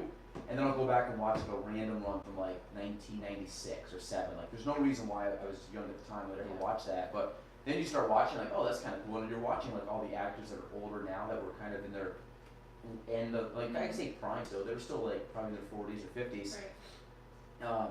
So there's a couple of them you'd watch. Like I think all the old movies with like Matt Damon in them are incredible. Like back like, I saw Matt Damon once in person. really? Yeah, it was when I was little. 'Cause he's a mask guy. Yeah, we were on it. He was on his boat, which then got stuck in the sand because they went too shallow. So that was pretty cool. Did you help him? No, I was like 9. Oh, you knew who he was though? My grandma did. Oh, no, cause he like Good Will Hunting's one of my like all-time favorite movies. It's like back in that time. Mm-hmm. Like I like a lot of like the '90s movies. I just don't see it. I gotta watch more. I don't know. If you don't know movies, I know some movies. But there's a lot of I guess quote unquote classic movies that I haven't seen yet. That they're in the queue to see. I don't have any time, so I just watch reruns of The Office. Yeah. Which, yeah. I can't. What, if you guys, Start a new one. what's your last series you've ever watched? I just watched Friends for the 8th time. Never seen Friends. Oh, you gotta watch it. No. You have to watch No. it. Galen, No. come on. Yeah. I mean, I know of it. Like oddly enough, it's one of those. It's kind of like The Big Bang Theory. Like I know all the characters, but I just haven't ever watched the show because they're so well known. But it's Yeah. like people like maybe know people in The Office. I don't know, but I've never gotten into. I don't even. I probably have seen an episode, and it's been an episode that someone else is watching that happened to be in the room, and I'm not paying attention to it. Yeah. Like I just never. I'm sure it's good. I've heard Parks and Rec is good. Won't watch it. I got into that, but I liked The Office first. So I- like, I'm just literally, I'll watch The Office 30 more times before Yeah. I start one of those. I don't know why. Just, it's because I don't have to, there's not enough, like, I don't want to sit down and feel like I gotta get through The Office. So if I throw it on, I can just laugh because I know all the characters and I know the storyline. So I just like, jump into season 4 and just watch it, and I it's don't good. like watching shows that are, like, if I take a show that's like really intense, like I watched Jack Ryan, that was really great. That was with Jim. Jim. I was gonna say Jim, but John Krasinski. Yeah. Yeah. It was a great show, but it was so intense that I watched it all in a couple days. Yeah, same. So like Office and Friends, I've seen them a bunch of times, so I don't feel the need to binge, but at the same time they're also lighthearted and they don't Yeah. make me feel like there's no like ridiculous cliffhanger that I'm like, oh my god, I can't stop. Like, Yeah. I did just watch the 3%, and that was good. That one was really good, yeah. Really good. Never heard of it. Recommend that So one. good. It's actually 3%. 3%. It's actually in Portuguese, so there's subtitles, No, so you out. don't need to stay Oh, attention. that's You have so to pay attention, good. but Out. I can't do It's subtitles. it's very Hunger Games. Yeah, but I'm not joking. Subtitles bore the hell out of me. Cause I start watching the subtitles and I watch the You think? I see. That's what I thought it would be like, and then I actually you forget you're reading it, Yeah, and then I was like, oh, I really like the way Portuguese sounds. it's weird. I liked it. It's cool. I have a friend that speaks Portuguese. She's from Brazil. Mm. Interesting. Just have to translate. Yeah. I could. I don't think she'd want to do that though. I wouldn't want to put her through that boringness. No, it was funny. We were down in Naples, and she came down. She's married to a good buddy from high school, and we got in a cab, and the guy didn't speak anything. So he's like, I said, "You speak English?" He's like, no. I said, "You speak Portuguese?" And he's like, yeah. And he started speaking, and she was just like, like, and all of a sudden we got done. She goes, "He doesn't speak Portuguese. He speaks something else." But it was like close enough that she could kind of like translate a little bit. It must have been just like Spanish or something, but. It was just funny. I think I have a video of it, but she's just in the back seat, basically telling them directions of where we have to go. The guy's an Uber driver in the States and cannot speak English. So I was like, good luck getting that 5-star review. So gave him a cool 2% because he didn't run out of gas. No, I'm just kidding. I just didn't review him. Yeah, most Uber drivers I've had are pretty. Oh, actually, no, scratch that. Most of them are good. 99% are good. I have 2 really good Uber driver stories. Okay. One, we were down in Miami, picked up the guy, told him where we were going, drove us probably like 3-4 miles, went the wrong way, I took a wrong turn, drove us like 3 or 4 miles out of the way, came back. Like our bill was twice as much because he took the detour, and we got charged for it because we were in the car. And I'm like, dude, like whatever it was, it should have been like a $12 ride. It was like almost 30 bucks because he went, and you already paid. It was on the app, so we just like pulled up, and I'm like, how do I, not get charged for literally the 5 to 10 minute detour you took around the city because you missed like an exit ramp or something. So I don't know how that's fixed. So I basically got paid for 2 rides there, and then another one locally. I called this guy up, showed up, he pulls up in kind of like almost a very clean looking truck, very clean on the inside. He had like the Uber light on the inside, like on the light flashing. So I went out, got in, he was taking me home. Like, oh, hey. Like, oh, so how long you been Ubering? He goes, actually, you're my first customer. I said, oh, of the night? He goes, no, ever.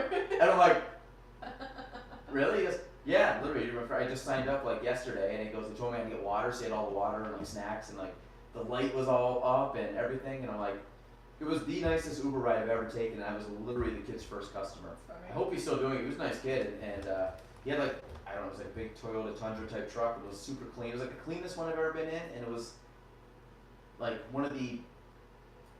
it was very nice. And it was his first time, so the kid knocked it out of the park in the first one.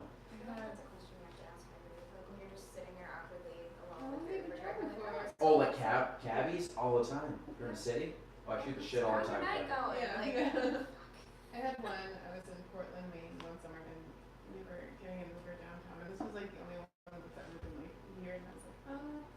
And he kept taking different. He was like, Uber always has to go this way, but we're gonna go this way. And so we're like sitting in the backseat, like, I don't know where we're going. And then he like kept making eye contact in the mirror and being like, do you want to hear a joke? And Were you the only one in the car? no, it was me and one other person. Okay. He kept like telling us these like awkward jokes, but like keeping eye contact in the mirror. And I was like, this might be where I die. And it was Uber, but I made it. like this crazy Russian Uber driver in Boston. We went down for a Bruins game. There's a lot of Russian Uber drivers. Oh, I yeah. feel. And we had a bunch of people, so we had to get an XL. And he had like mini shooters of vodka. It's just like a tap in the back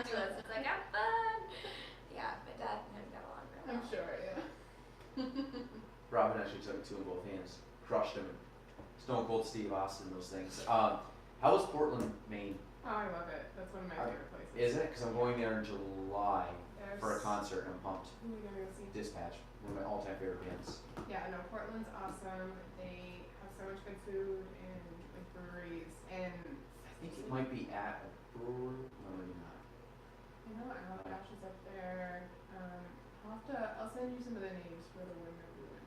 Because I'm going with a crew that likes booze, so Cool, I'll it'll be send you fun. some. It'll be a fun weekend. Yeah. It was really fun. And it's just so pretty down there. And it's right in the water. Is it? Okay. I'm looking for. It was probably about 5 hours away. Yeah, I'd say it's about 5 hours. How far from you in Keene? 2.5. How far are you from Hampton Beach? 2.5. Or like, Really? yeah, like. 'Cause Aren't you in New Hampshire? But I'm on the opposite corner, like inland. So. Oh, that's you get right. to the coast. Because I forgot Vermont and New Hampshire are like reverse. Well, they're like reverse images. 'Cause Yeah. you're bigger on the bottom than the Mhm. top, and Vermont's top, skinny at the bottom. Yeah. Gotcha. Okay, that makes sense. Yeah, so we used to go out to Hampton a lot. But it's pretty like touristy beach. Yeah, I haven't been to Hampton Beach in 20 years.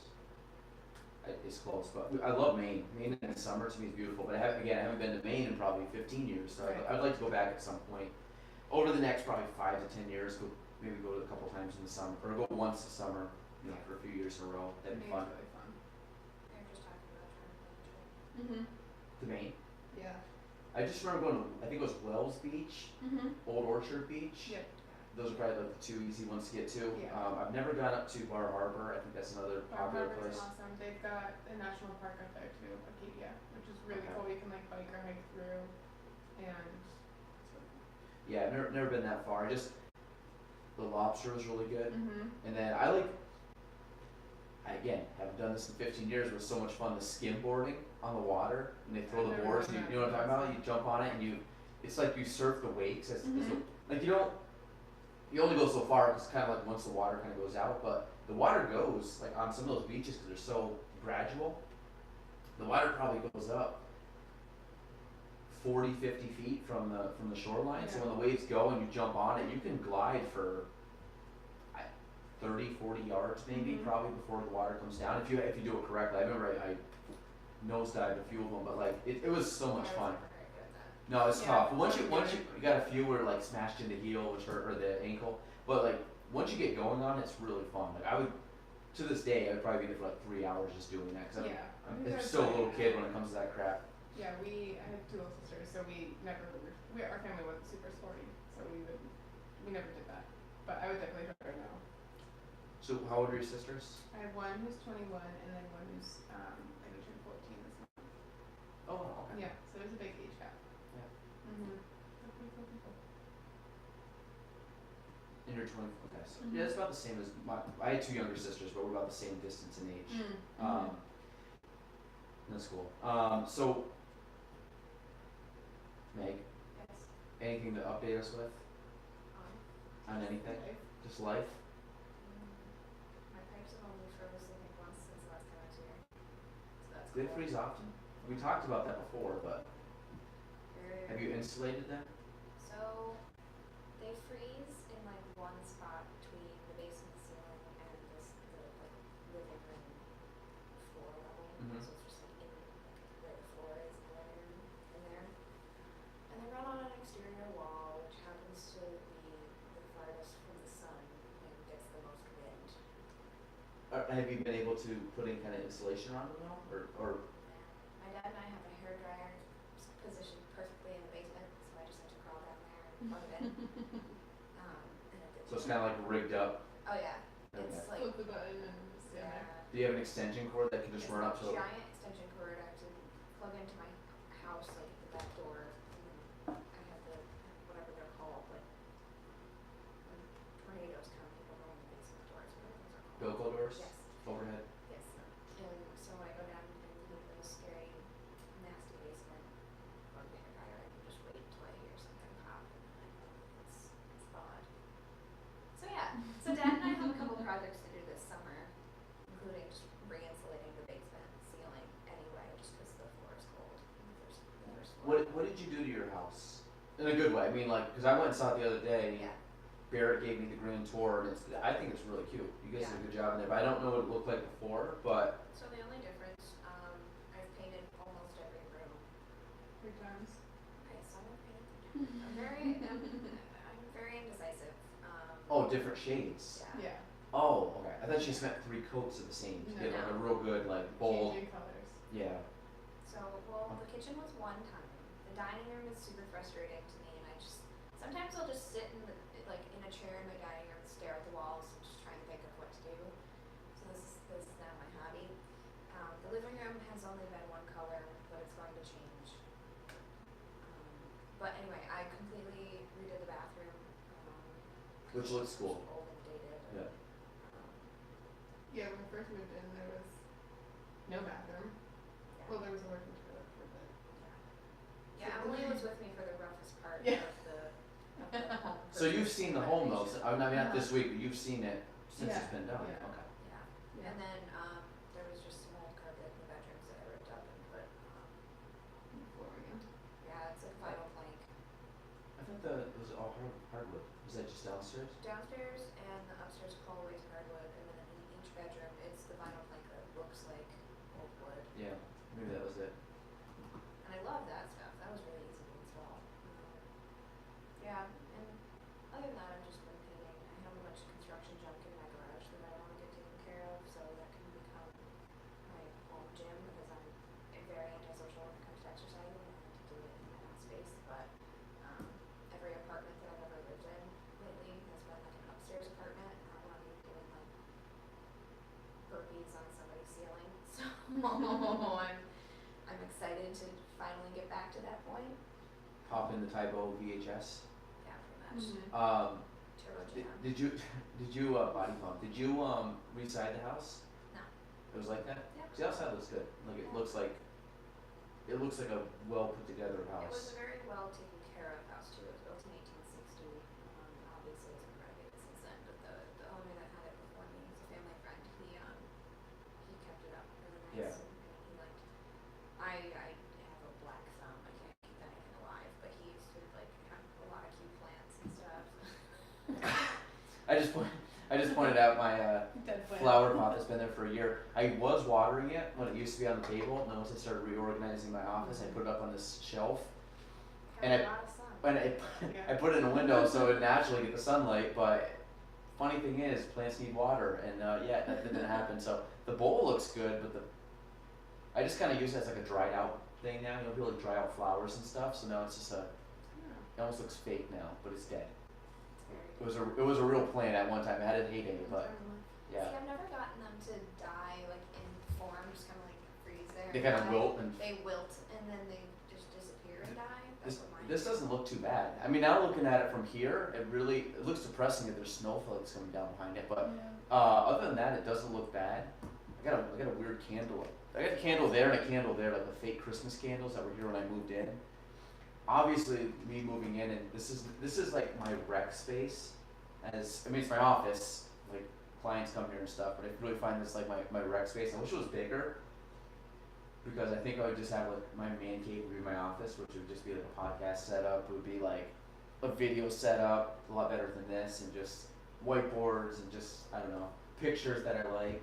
I got a couple cool pieces of artwork coming too that I'm excited about. I've told you about that, not you, but it's gonna go up there and we'll see. Nice. Right in a bigger space soon. That's the one thing I'm not very good at. Art. Yeah. Yeah, I- I'm also And I done. used to be super artsy. Like I used to be able to draw and paint. Really? I was Like actually good? really good. Do you have photos? No, but I'll find Dig some up? Okay. in the I used to love art. I still do. I just don't have the time to do it, but I have a pretty steady hand and like attention to detail kind of thing. I've just never been trained in it, but like if I was to like try to draw, like we took a picture and like try to draw something, I could probably do somewhat of a decent job. Not with like a very raw, like trained kind of way, but I think it's fun. It's like escapism kind of thing.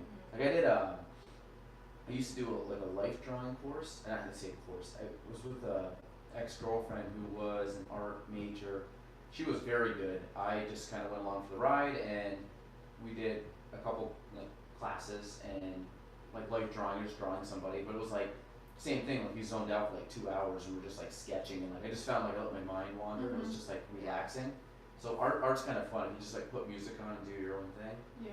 I wish I would get better at it, it's kinda like playing music, I wish I would've stuck with playing guitar and stuff, but life happens and I just don't have the hours to devote to it. That's the kind of stuff that always gets put secondhand. Yeah, cause it's a hobby, it doesn't like make you money, it's not like you know, it's Right. kind of like if you have time, you do Right. it, or if you can make time, like I like reading, but like, Books on tape take over now. Or well, like I have a audiobooks. bunch, but I listen to podcasts over books on Yeah. tape, cause sometimes books on tape, I listen to them, but I gotta really be in the mode to wanna listen Yeah. to it, where I'd much rather, I don't even, like, I don't do Kindle, I don't, No, I do podcasts. I do podcasts 95% of the time in the car is podcasts, and then I read books 95% of the time, like actual hard Yeah. copy, like old school, like flip the book, Mm-hmm. turn the page, that kind of deal. Even to the point where like I still buy books like off Amazon, like I'll get used books off Amazon, and I'll read them and flip through them, and they end up on the shelf. And I have a shelf that's probably got even more books at my parents' house I still have to go get. So I like reading, so it's just more of I try to read if I can, but like today being Sunday, I'll try to read at some point today if I can. Like even just read for like a half hour, just 'cause it's kind of just relaxing, just like Mhm. lay down on the couch or a bed and just read. Do you read, Meg? No, not at all. Looking at Meg's face. Not at all. Do you Never read more? enjoyed it. Do you, proportionally, do you read more or drink water more?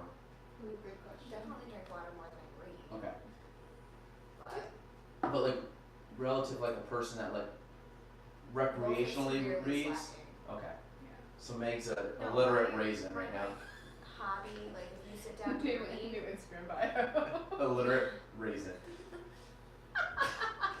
thanks. In the nicest way That's it, possible. most loving way possible. No, on my Sundays, like I just clean up my house and get ready for the week, do my laundry, and it's like I'll go carouse around Home Goods for hours. There we go. I find that as we've gotten older that we've turned into our parents where weekends are literally like catch up day and get stuff around the Yeah. house that you do not have any chance to do during the week. I try to have like Saturday, Like fun day. so I have like definitely the like get ready, get clean, like do stuff Mhm. weekend day, Or like but then food the prep. other day is Mhm. always either do something fun or just be a complete bum. Yeah. I don't love to have those days, but I personally, for my own like mental sanity, need to have a day. Well, I think there's some, especially in the winter months when it's like crappy outside, like some days just Yeah. like hang inside and like do nothing. Like again, I don't like, I'm not gonna like binge Netflix seasons, but like there's days if I can just sort of wake up, don't leave the house when I'm just like in sweatpants and a hoodie all day, and I just like do odds and end projects around the house or Those are organize nice stuff. once in a Like while. yeah, I just make a pot of coffee and I literally sit, I'm dehydrated all day long. Sorry, Emily, but I'll be drinking like coffee all day and just not leave and walk around with my moccasins and just. It's a great. I love those You're days. also dehydrated raisin. Yeah. Oh, for one day a week, yes, 100%. But it's warm and cozy, and they don't have to go out in the snow. And summertime does not happen at all because it's nice out. It's So a nice outing, yeah. yeah, you try to enjoy the limited season that we have. So, but Emily, do you have any aspirations to move out of Keene or move back to Plattsburgh or do anything like that? If it's like top secret, don't tell us. But No secrets. Yeah, I think eventually I will relocate from Keene. Right now it's really great. For to growing. Plattsburgh or just in general to some other locale? No, I would ideally like She's too cool for to. us. Huh? She's too cool for us. Well, we know that, but if I'd it, ideally like to make it out to Seattle, or like somewhere like Portland. There's a really great school in Seattle that Portland, last year. Portland. Maine. I haven't actually. Oh, been to Portland, Oregon. Maine. I was gonna say Portland, Oregon, I haven't West been Coast. there, but I think I'd really like it. I've heard really good things about Oregon and Mhm. Washington State. Yeah. Never been, but I'd like to go at some My point. family lives. I mean, they're like 5 hours from Seattle. So when Megan and I went to Seattle last year, we saw them, and Seattle was really cool. Did you go to Starbucks coffee place? Yeah, we went to, I didn't. Okay, The I didn't original? get coffee there though. I didn't get coffee there. We took a picture outside. You know what's crazy? I don't think I'd actually go in because I heard the lines are outrageous and Yeah. Well, that's exactly what it was. The line was like wrapped outside. and you know what? There's probably a Starbucks a block away. There Yes. Okay, so like yeah. And there's. And there's probably a bunch of little coffee shops that are just as good. Right, and I'm like so back in Keene. I'm really spoiled. We have 2 local coffee shops that are so good, Brew Bakers and Farm Roast. So I'm really spoiled. I will drink Starbucks, but it's not my favorite. Around here it's my favorite. We only have so many like coffee places. Adirondack Roasters, I've been to like once, and the problem with me there is I can never figure out when they're open. Yeah, I know it that was sounds- weird. Yeah, I can never. I like they don't open till like 8, which is weird for a coffee place. Mhm. Open at 8, and then there's times I'll like drive by and they're closed, and I'm like, to be honest, I don't even go there. I've heard some good things about it, but I just never know when they're open, Yeah. so I don't want to like Well, chance the in trip there. I don't know how much it's really conducive to like sitting and having a cup of coffee. Well, the only one I can think of is Coffee Cat, which it's okay. I mean, I like the atmosphere there. Yeah. From a coffee perspective, I think they do a lot of good specialty drinks. The actual coffee itself, Mhm. I'm not as big of a fan as like I do like Starbucks. Chapter 1 is good, which is in the public library here, which is just Okay, like I was gonna ask you where the new, is that new? they've been open at least a year. Maybe I don't know the exact time frame on it, but I always get the pour over when they go. And they do a good job. It's oh my god, I know Chris and Tracy own it. They got a cute little kid, about the same age as Crew, but they run it, and it's right in the public library. It's a cute little setup, but it's right on like on the left by the computers. But I always get the pour over there, and that's good. I really love my French press. Oh man, we can really get in coffee here. Mhm. Yeah, so I have a French press. I have a coffee grinder. I have a Yeah. coffee roaster. I don't have the roaster, I have the grinder. But it's like a personal roaster. It's not like a big roaster. My favorite is taking. Have you ever seen coffee beans prior to being roasted? I think you sent me a picture once. Oh, I did, Really yes. green. Yes, they look like peanuts, Yeah. and they're basically they're probably a third or 30% version of a roasted bean. So they look almost the same, but they look like a peanut. They have kind of like a crease on the end, like down the middle, and then you pretty much heat them up. It gets like the little chafes or whatever. It gets basically all the covering off of it. The heat exposes whatever the oil. I forgot. I had been a little more scientific and researched on it when I was doing it more. And then what happens is it basically comes out like the coffee. And I think I used to put them down on just some like paper towel and just kind of let the gases kind of out of them or whatever. And then I ended up at that point, then you can put them in, and then you can just grind them up and drink it. And it's the best coffee if you can get it freshly roasted. Like literally make it, grind it, roast it, or brew it. Tastes phenomenal. But the French press, I think, is probably the best way. I would like to do a pour over. Mhm. I haven't bought all the material for that. Yeah, I can get like that. I don't think I have the setup at home to do it. And the thing was, it would really only be like a weekend thing, like one of those late, like kind of like in-house days I was talking about. Like it'd be a Saturday or Sunday where I could just take the time to actually do it. Monday through Friday, no chance. I do it. I don't even do a French press. I do a straight up drip coffee because it's just convenient time wise. There is a coffee thing I was recommended by a Japanese brand, and you know when you put it in a coffee pot, it heats from the base. Whatever this does, it heats the pot, but you take the pot off, and it's like a double insulated. It's kind of like I have a French press that's double insulated or steel, which keeps it extremely hot. But you can pull it off, and it actually like heats up the whole thing. It doesn't just heat from the bottom. So it's supposed to keep it at a certain temperature, and it's all pressure gauge. I guess the reason that I was told that Starbucks coffee is, or coffee in general, that's really well roasted is because usually it hits a certain temperature. That's the correct temperature that you want to have it at. Where if it's not hot enough, it doesn't come out well. Whatever. Again, it's not getting too scientific here, but it ends up. I guess the temperature matters when you roast or when you actually drip through. So I'm tempted to get that. It'd be an investment piece. It's much more expensive than the $30 coffee machine, but it looks, for someone that likes coffee as much as I do, I think that'd be cool. So Yeah, I'd love to have an espresso machine at some point. I have one. Those are like a weekend. My friend gave me. Yeah, it's a decent setup. I don't know much about them. I don't really know how to run them. I gotta get. Ellie used to work at coffee shops. She used to manage coffee shops. She said, "Yeah, I'll just show you how to do all of it." So I gotta figure out how to actually do. But I have done some Americanos where I'll do the espresso, which I don't even know if I have the correct coffee for espresso. I don't know if there's a special kind of bean, but I usually just compact the actual normal beans that I have and let the water drip, so it's a little more concentrated. which it is. Mhm. Then I pour it in the cup, and then I go and put some hot water in, make a nice little Americano. Mhm. It's very I like nice. Americanos. Yeah, it's one of my favorites. So that's something. My goal. I've kind of taken over a little corner of our kitchen with just coffee, but I'd like to have just a full-on coffee bar at some point. Okay. Kind of like. This is not a great setup. It's, as you can see, it's on top of the microwave and stuff. I wish I could put the microwave over there, but I don't think it would be a good spot. Maybe it will. I don't know. Maybe we will. Maybe you guys can help me before I leave. Yeah. But this is the problem. Like my office is too small, so I got stuff built up there. And it's just a bag of snakes. So we're trying to make do in my little frat house room here. So, do you ski? I don't.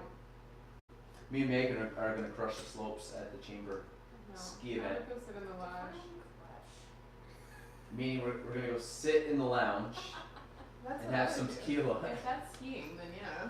No, I'm excited because that Whiteface. I've never been to Whiteface to ski. I've been to Whiteface, but never actually ski, so I don't know anything about it. And I'm intimidated about going, but that's gonna make my neck's tight. That's what I'm doing all these things. I'm gonna go so slow, like most people would be able to do like 2-3 runs, and I'm still gonna be on the one. Just Cruising along. yeah. Well, Meg, we're not doing this for speed. We're doing this for fun and camaraderie and networking. So it'll be a blast. Yeah, what networking? Hey, Just say, and- guys. and- I'm still here. And I think they have like a little after party. So as long as you make it down for that, you're good to go. Yeah. So just make sure you're off the slopes by about last run by about 2, so we know you get back in time. Be done for 5. You know what'd be great if like everybody took off at the same time. We all went down, got back on the thing, came down, and then met you halfway down the slope again and finished out your run. For every 2, I'll do 1. It's That- fine. Nice. Yeah. I'm excited. I don't know. That sounds fun. I've never been. I gotta go get skis though, because I don't have skis. So I gotta rent some. Oh yeah, you can rent it from there though. I think, but They're probably more expensive. yeah. So I usually just go to Viking and pick some up. Yeah. I like ice skating. I'm just gonna show up and be like, someone help me. Do you have skis? No. I have a snowboard for whatever Are you reason. skiing? Do you snowboard? Go to I have an old boyfriend that snowboarded, and so my mom was like out of ideas for Christmas, and she got me a snowboard. She's like, good, you can go with Matt. I'm like, yay. And then, Do you got skis? no. Wednesday I'm gonna pick up skis. Just you can come with me. We can pick up skis and boots and poles. I do have goggles and a helmet that I bought. So I'm like I don't look the best when I'm on the slopes because my gear doesn't look great. My jacket's from like 2004, but we still make it work. The Weeden family often goes in hockey gear to ski. Like my brother always goes in his hockey helmet. Really? I mean, it serves the purpose. Does he have like a cage and everything on it? No, I think he had a. The visor, just in case there's Yeah. some ice that gets shot up in the air. Well, I think it's just because it was a helmet. Do you never put a case in your phone? Isn't it stressful? Do you have a screen guard on it though? I do, and that's what's peeling off. I think it's I almost wonder if I drop it less when it's caseless. Riddle me that. my worry is that I'm gonna smash the camera screen. Well, I I smashed the did whole do back that of the it. other day. That's 'Cause the it first sticks time out? I've ever done that. But that's easy to replace. Just hope my phone doesn't die. So this is my brother and his junior hockey team on the ski. They all just wear their hockey shirt. And hockey jerseys. Yep. Amazing. I know that works. I mean, their helmets aren't like. I mean, they're obviously recommended, but they're not required. I didn't know if they were or not. I don't know if they're required. Because I've seen people like go without helmets. It must not be required because I went for years without years. I went like a couple times without a helmet. But I have a helmet now, which Yeah. makes me just feel better about myself. Better So I don't have any brain trauma Yeah. after I fall. But I do have the goggles, I do have the hat, I have new ski pants. One time I took a digger head first on a snowboard. A and digger? I had just like face plant. I just hit Okay. the front of my board. And just, but I had a helmet on and it didn't help anything. I still like was mildly concussed because I just smashed my face off the ground. Was that Titus? That was actually at Beartown, so it doesn't really count. Oh. Oh, Megan was actually sledding down the hill. Sledding on Yeah. I went snowboarding once with my friend Emma, and it was just bad. I think I just like rolled down. I find it really fun though. It's really fun. I was so sore though after, because you use way different muscles than you use for anything else.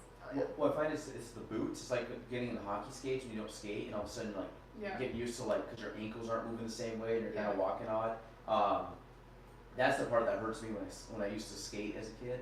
Not that I skated often, but like if I go a couple times a year, like my ankles would be throbbing at, like once you pull them off because you just feel like they've been like so compressed and Yeah. like knotted up. And I finally get that with boots. Finally take off the ski boots and like you start walking like oh my god, like it takes a few chances or a few steps to get your feet back under you, but it should be fun. I'm looking forward to it, and hopefully there's good weather. And I usually don't take many midweek trips out not to do anything, so that'll be fun. When is it, on Wednesday? Thursday. I'm excited to hear about it. I was gonna say you can come if you wanna play hooky and Yeah. get out of work. So anything else you ladies want to talk about? What we have Miss Emily here. I don't know. Anything else you want to know? Are you? I mean, there'd be a ton that we want to know. Is there? What's your favorite roommate story of each other? It was about another roommate that we had one time that was insane.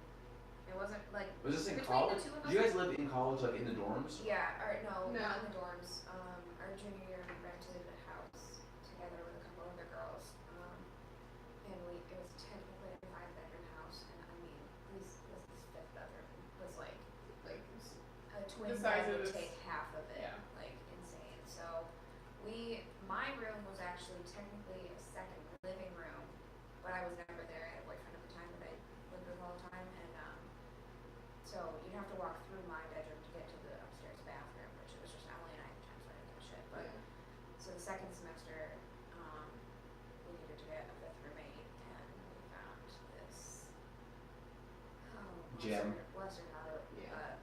But I feel like, I don't know, I'm trying to think of my favorite roommate story. Just like this girl was the most insane train wreck of a college kid that you could ever imagine. Not local. No, No. from No. downstate. Yeah, it usually happens. Yeah. And so just observing her, and then just Emily and I just like looking at each other like, wow, like Yeah. we thought we had issues. Yeah, I think, I don't know, we're pretty chill roommates, so. Have you guys ever lived on your own before?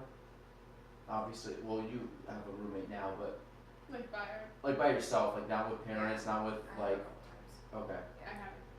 Yeah, I'm the same. I've never lived by myself. I was thinking about that the other day because someone I was talking to was looking for a house, and I was like, oh, well, you can rent out half a room. And she goes, no, I'm not. You never live by yourself. She goes, it's like a different thing. So I've always gone from parents to roommates Yeah. to basically wife type deal. So like I've never had a spot where I've just like Been your own. been my own like the only person that walks in the door kind of thing. And Well, even stays when there. Meg and I aren't roommates, what usually happens is we FaceTime and we like talk for like an hour, and then we keep the FaceTime going. The phone will be like down, And like we're doing other things. like not So really it's talking. basically like we're still living together. Oh, so you guys can just hear each other? So it's like a Yeah. conference call. Yeah, Does this we're not hap- necessarily talking. Does this happen every week? Usually. Typically, yeah. There was a period where I think it was like 3 or 4 times a week Yeah. Before, before I moved back up. Yeah. Yeah. it's like help. So you guys just met at the dance. That's like literally where you met. Like Yeah. you came walking in, auditioned. Yeah. So I came in. We didn't auditioned. really talk. We had the car wash fundraiser, and Yeah. that's when we actually like I think spoke yeah. for the first time. And then I like came over. You got a few like house parties that we came up to. And we watched TV. Yeah. And yeah, And that's But it. eventually, I was like, hey, you're normal. you I'm seem like a normal. decent person. I'm gonna go rent this house. Do you want to live with me? Cool. Yeah, sure. And then like, Yeah, and then once you become roommates, it just like takes on life of its own. Yeah. You just like by default, you have to be like best friends. Yeah. And Kinda we like deal. balance each other out really well. So we're similar enough but different enough. yeah. I had a great So reason. Right. I'm illiterate reason. I wish I was like this podcast was big enough because we would make T-shirts that was just be a grape, not a raisin. We could. It's fine. We'll try to sling those up. Once I get my online store up and running and all that good stuff, that'll be one of our options. Be a great meta reason. Be the title of the show. Ooh, I like that. Actually, the problem is I don't add weird titles. I just literally, I'm boring. I go TGTS, whatever number the episode is, or I say episode whatever, and then I put the person's name. So it's easy for people to search. So if you like don't know the person, When I need a clever Instagram caption, I'm probably just gonna message you for quotes. so this is good segue. What's the caption? When I like 99% of my, I don't even put I put captions on my photos, but they're not like funny captions. They're just like. I tend to go for very short, dry humor with my captions. Yeah, you're good. But I find like this is like a college girl thing. Like they put captions on it and have nothing to do Nothing with the to do photo. with the photo at all. But don't get me wrong, like a girl like is trying to make herself look attractive, but then she has some dumb quote that doesn't even match. Like, I'm not a quote person at all. but this is a thing though. Like, No, but it'll be like some great quote that. yeah, they put a song quote, they put some dumb quote, they put some kind of like lyrical quote, they put a quote about whatever, and it has nothing to do with the photo. And I was told that like quotes are a big deal. Like the quote captions are a big deal. Yeah. Like people like the thing just because of the caption. Yes. And I don't. I'm the exact opposite. Like I look at the photo and just like click the photo, Yeah. and I very rarely read because for me reading captions just takes too much time. So if it's not like a one-word thing, like even my own posts, I probably wouldn't read the captions. I would just like the picture, which is probably what 90% of the people do. Unless you're a college girl.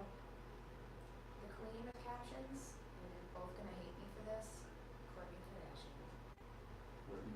Okay. She's the oldest of the Kardashians. Give her a follow. I just looked at the pics. She's very Her clever captions with her are good. captions. Yes. She probably has a caption writer. at this Yeah. point. I wonder. She probably has someone on the payroll that just comes up with captions for her. I don't follow any Kardashian. That must be a job. I don't even know if I can name all the Kardashians. Really?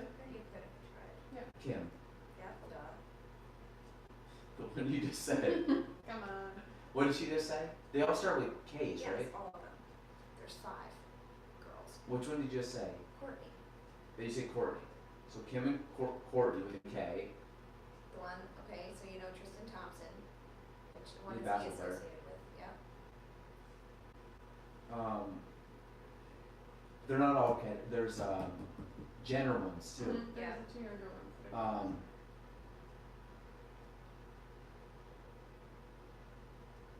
Kylie. Yeah. Good. See this And picture? I don't know which one's that. This is Kourtney. She's the oldest. Yep, it's just a selfie of her looking beautiful, and the caption is, Chloe is pissing me off today. Nothing to do with the picture whatsoever. And Chloe is his sister. Yeah. There, Chloe. Yeah. So the problem is right there. That's our thing. Like that's not even a normal photo. Nobody takes Let's photos. Photoshop. Yes. Also, I should put out there, don't follow any Kardashian bag advice. No, we just follow their life because it's ridiculous and it's entertaining. Busy until further notice. Which one's that? This is the same one, Kourtney, Oh. queen of captions. Busy until further notice. And she's sitting there with her legs crossed, not doing anything. No, Right. Pretty much unbusy. yes. That's why it's funny.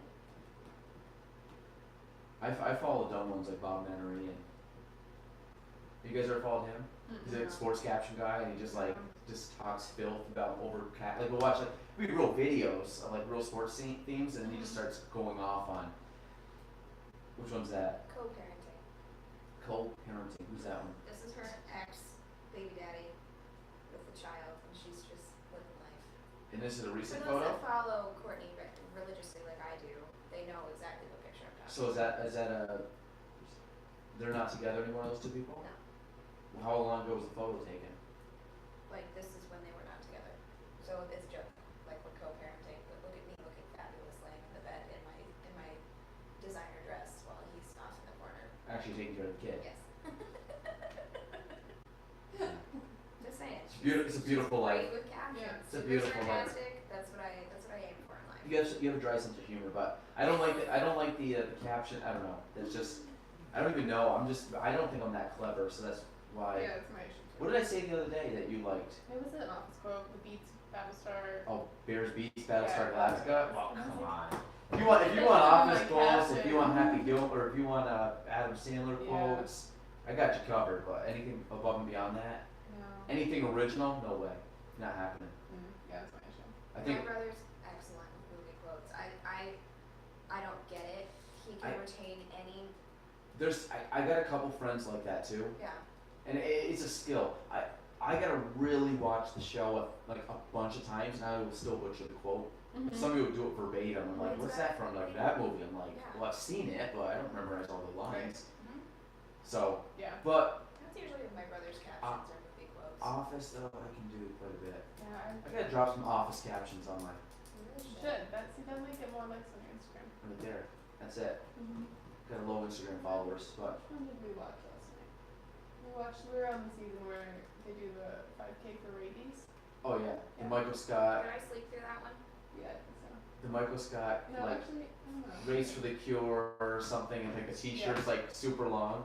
You might not have actually The been. last thing I remember before falling asleep, it was when Jan was spending all Michael's money on his credit card. She pulls up with her new boobs and a fantastic car, and he's trying to jump on the train to run away Okay, I from don't his think you problem. were home when I He just like jumps up like, It takes him forever. It doesn't get Michael, off you to can't stop. run away from your problems.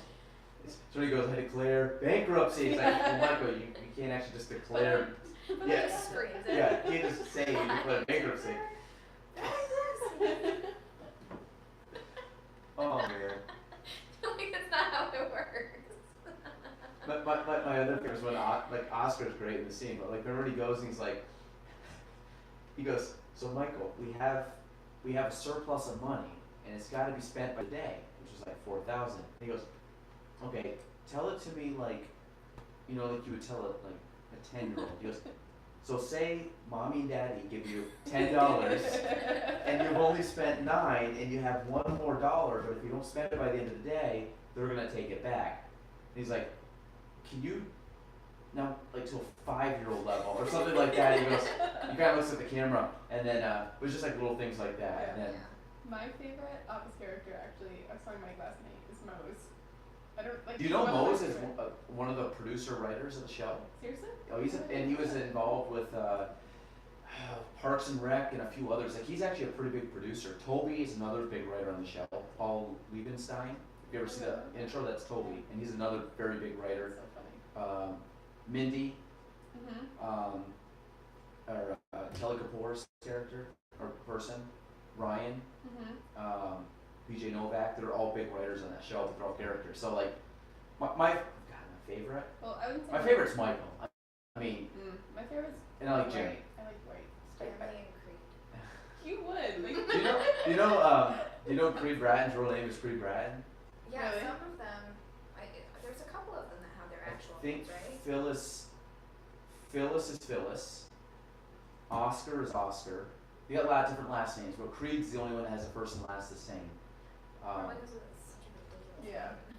Creed Bratton, yeah, it's like Creed Bratton is Creed Bratton. Remember the one where I watched the one the other day where he's eating the apple and they sneak in a potato and he just keeps eating it when they're betting on everything. And they're all just like,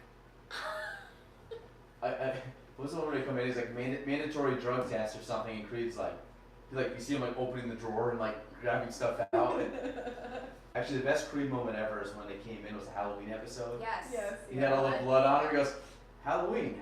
It's really good timing. So good. Scuba. If it hasn't been for scuba, what's this all been for? You remember that one? No. No. Scuba. Okay. Well, The good. one, the one last night, he was writing stuff for. He thought he had like a website, and Ryan like created Oh, a the Word blog? document. The blog? Right now, Because she's like. we don't want Michael's thoughts out in public. Michael's like, I go every day to my blog site. Microsoft Word document.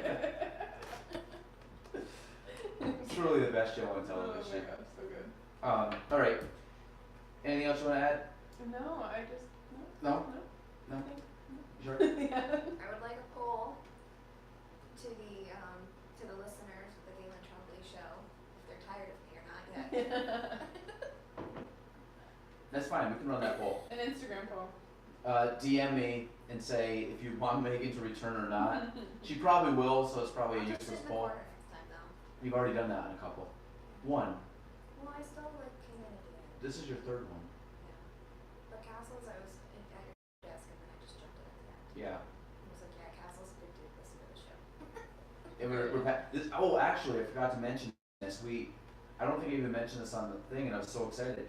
So we now have set up. We're talking with 3 people here. We also have another setup, so we actually our capabilities I think are full on. We can do all 4 mics, which is cool. We got headphones now, which we're all listening to this whole like little system. Thank you, Scott Brightwell, for kind of putting me on the straight and narrow and figuring this stuff out. But everything I think sounds good, right? Yeah, so I'll just say. Is this weird listening? Yeah, I think it's cool though. And I can hear the train. We can hear the train through our mics. But yeah, so basically I always listen to headphones on the show, which allows me to hear the output of the mic, so I know if people are talking too loud or too quiet. And now all our guests, including the train, can hear what we're saying. So they are both hearing, and it was kind of weird when they first talked. It's different, Yeah. but you're used to it. It sounds a little sexier Yeah, now. I kind of like my voice. Yeah, no, it's like it actually sounds like one of those. Speaking cold. Yeah. It's actually one of those like radio, like talking Yeah. about the radio. Yeah. See, that's what I had to be in my intro. I told Jordan this. I need someone to say my name that's not my name, and I put it in. Maybe we'll cut that out.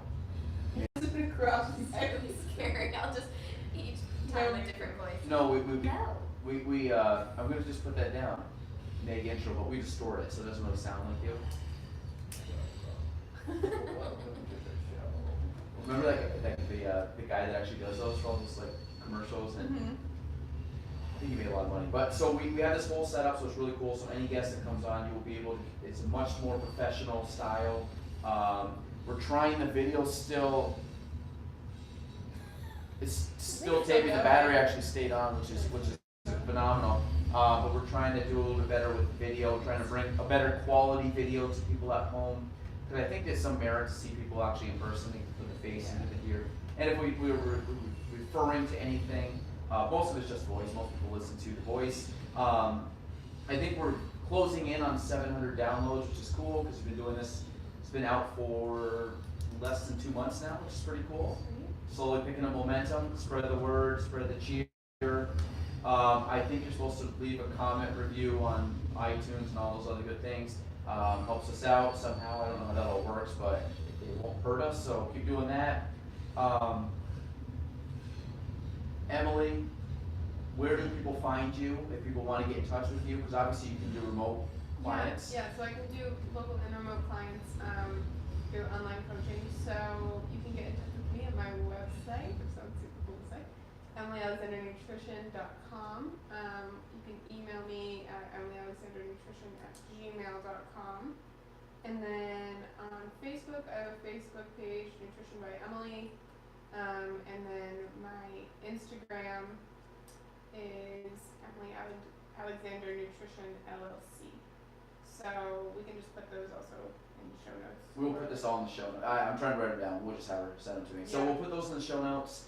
So if anybody wants to get in touch with her, Emily is phenomenal, smart girl, loves The Office. So Yeah, what's well, not to love about Emily? Yeah, so all good. So if you can, if you guys need help with nutrition, don't know where to start, Emily is a valuable resource. So reach out to her, please. Megan. Start with water.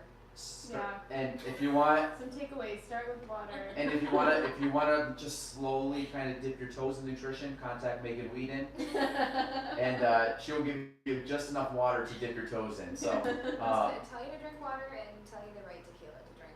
Yeah, that's it. there you go. Yeah. That's it.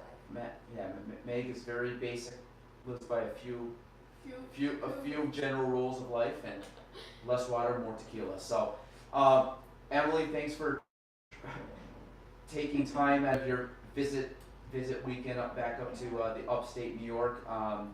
Meg Weeden, thank you for being repeat guest 3, third ever. Wow. She's, you gotta give the fans what they want. So, But we're not sure. That's why we're asking. more raisins, less grapes. Yeah, this is very much a self. We're just kind of putting it out there without any. Actually, I really don't care. It's my show, so we're gonna put whoever we want on this damn thing. So, you don't like Meghan, that's fine. Listen to Craig Cast. We don't care. Yeah, I'm not on Craigcast, it's a thing. It's a thing. But Matt, we do love Matt Craig. And please check out Matt Craig's podcast. Matt is great. He's got some good people on the show. I think Matt is pretty consistent still too, which I'm glad. I know I've always bugged him about that, but he puts out an episode every week. You can find him on anything that is Craigcast, where all podcasts are found. I guess for Meghan, Emily, and myself, we're gonna wrap it up. So Emily can get back home, Meghan can go back to adulting, and then I can go back to doing whatever for another 12 hours before I go to bed. So, all right, thank you, ladies. That is it. That is episode 15 of the Galen Trombley Show. We are out.